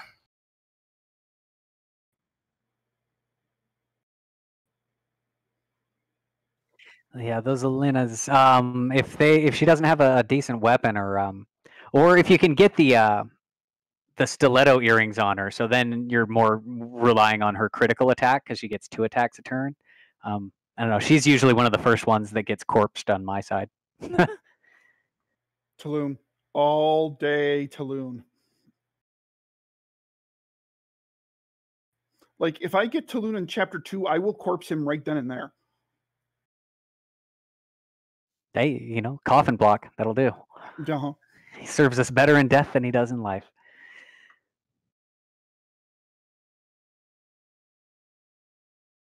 All right, so we're moving into phase 3 on Ferran Burgundy's fight. Everything's going pretty smoothly for him. He's keeping him sapped, keeping him slept. He's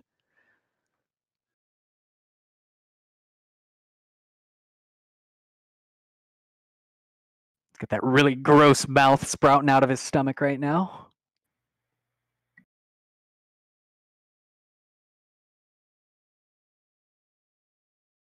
Yeah, should have been. The coffin blocking does still work in the rando, so it's pretty much hardwired into the mechanics of the game. So you can coffin block, and it's pretty useful. I've used it quite a bit, especially in Chapter 2. I use it fairly often. I used it in Chapter 5 right at the beginning when I had Elena, and I picked up Orin, right? So I put Orin in the front, I ghosted Elena, and then I used the other 2 for a while.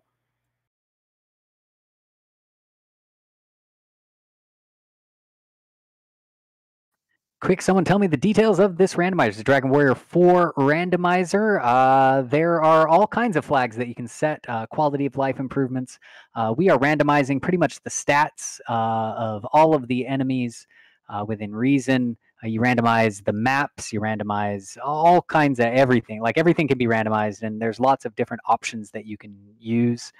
We're speeding up the walk time. The flag set that we use is really designed to get a game done in about 3 hours. And as you can see, we're right at about that 3-hour mark, and we're about to have our final runner finished. Yes, it could even start in Chapter 5 if you wanted it to.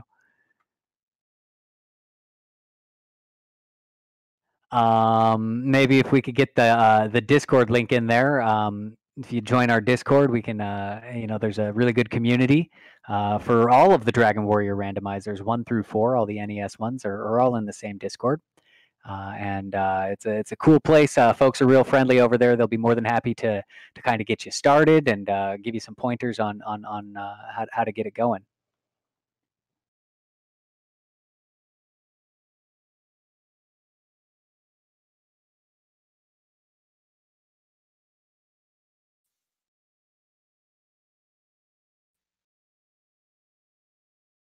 So we're already in phase 7. Ooh, he gets hit with an icy gust. Survives it, and now he's asleep.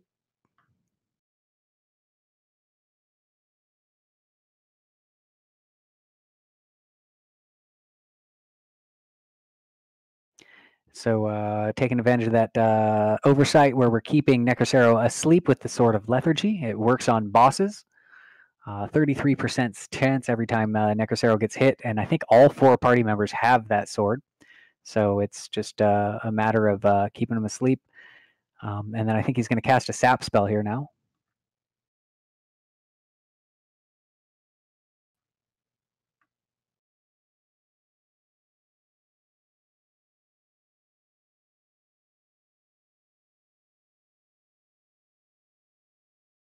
There's that sleep that he was looking for. Mara did a whopping 17 damage that swing.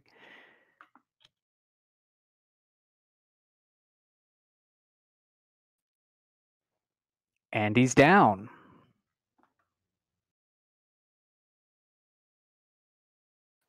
I was kind of hoping Mara would kill Necrosaro with like a little 12 shot, but GG's Faran. It's kind of like when Healy kills the Cerro Shadow in in chapter 1. Yeah, it's good stuff. 1 damage. So, yeah, get those RNG GGs out for Ron Burgundy. And what was that, right guy? Say Healy's 1 damage RNG manips. You know this.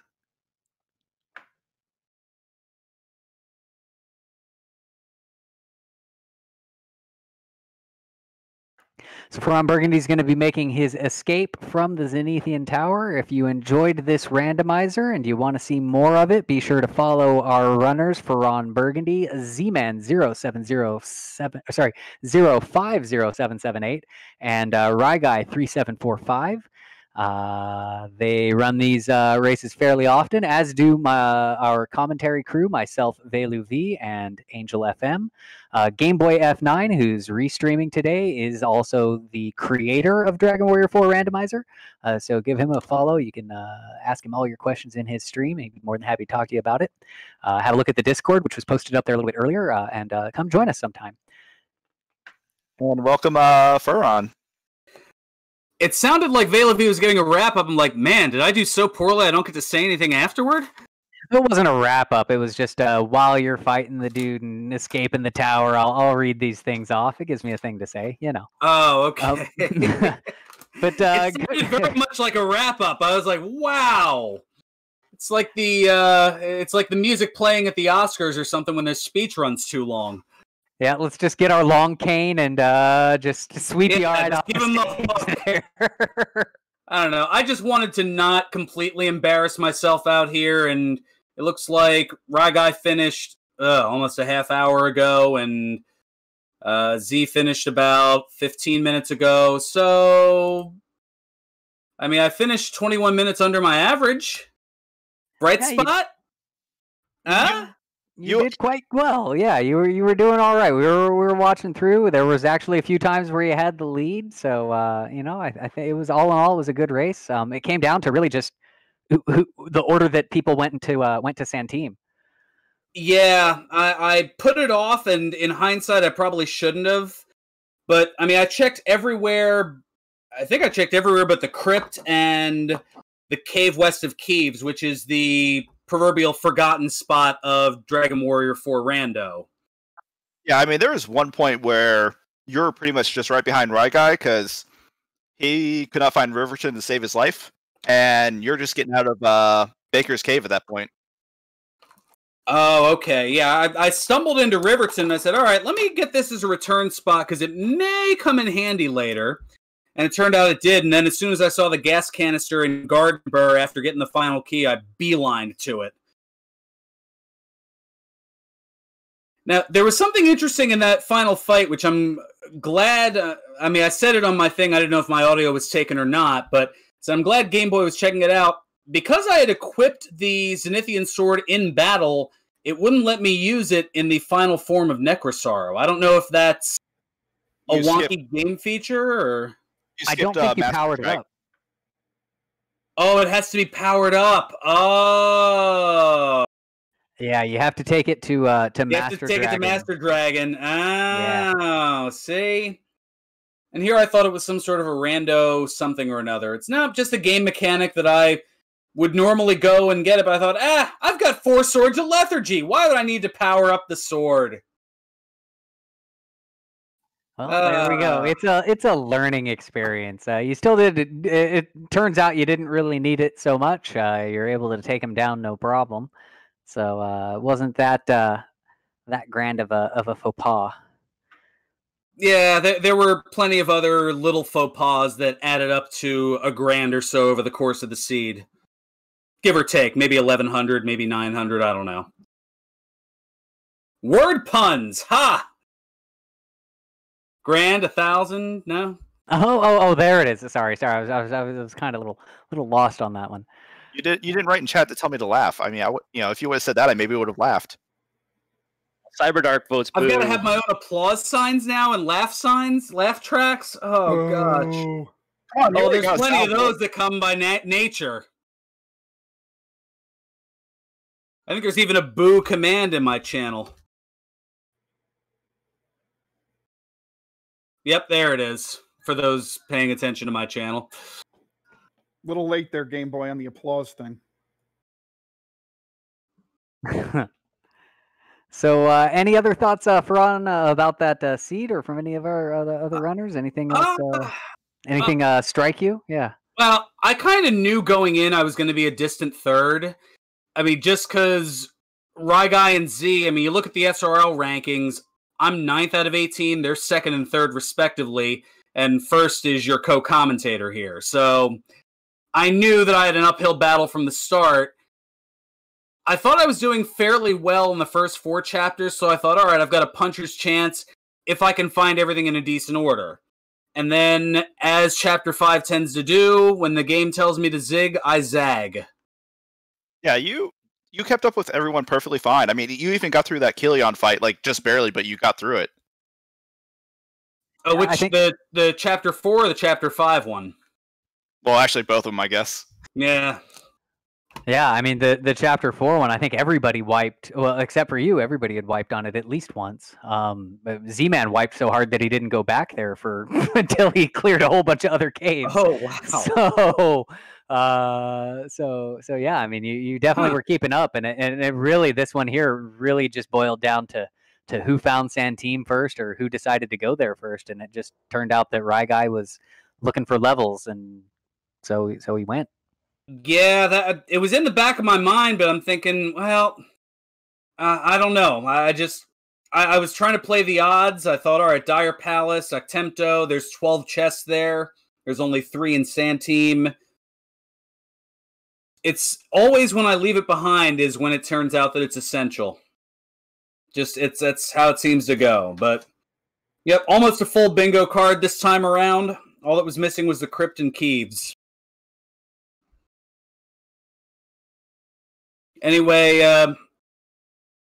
yeah, I'm gonna go grab some water to balance out the sodium count here. But thank you so much for having me on here. GG to Ryguy and Z-Man. Thank you so much to Velavi and Angel for the commentary. Thank you, Game Boy, for helping with the restreaming here on Randomania as part of this huge Randomania Super Week. And until next time, I'm stealing your gig here. No, thank you so much. Give me a follow. I have more sassy, sardonic, and other things. And a few sounders as well. That's the other S word that I was thinking of. Sardonic? Dang, you're definitely a pro at this, but GG's, Ron.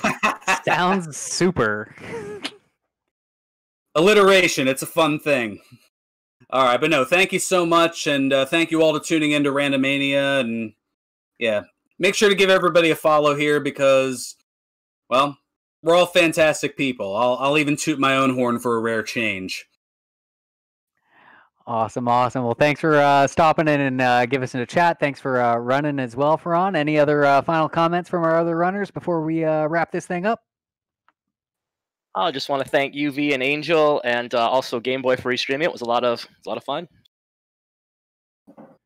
And I'll just echo those two. A ton of fun. Thank you to you 3 for doing all the work behind the scenes. I really appreciate it. Well, you guys made it a very enjoyable race, and GG's to all of you. Awesome. Well, so again, as mentioned before, make sure to give everybody a follow. Those links are up there in chat. Just scroll up just a little bit, and they're right there. Join the Discord if you want to get a little involved in the community. This is Randomania Super Week. The next race is going to be going on at 7:15. We're going to have Sho Fukomachi and Torn 357 will be playing Chrysalis at 7:15. That'll be an any percent NES game. So please tune back in for that. And it looks like we're going to be sending a host or a raid over to Xiao Mei Lin. I'm not quite sure what she's doing. Oh, it looks like that's a Chrysalis randomizer. Oh, that's the next race. We're hosting Taco, and they're playing Xiao Mei Lin. Maybe is what that means. So we'll be sending off over there. Thanks a lot, everybody, for watching, joining us for this Randomania Super Week. It's been a super week, and we'll see you in a little bit. So have a good evening.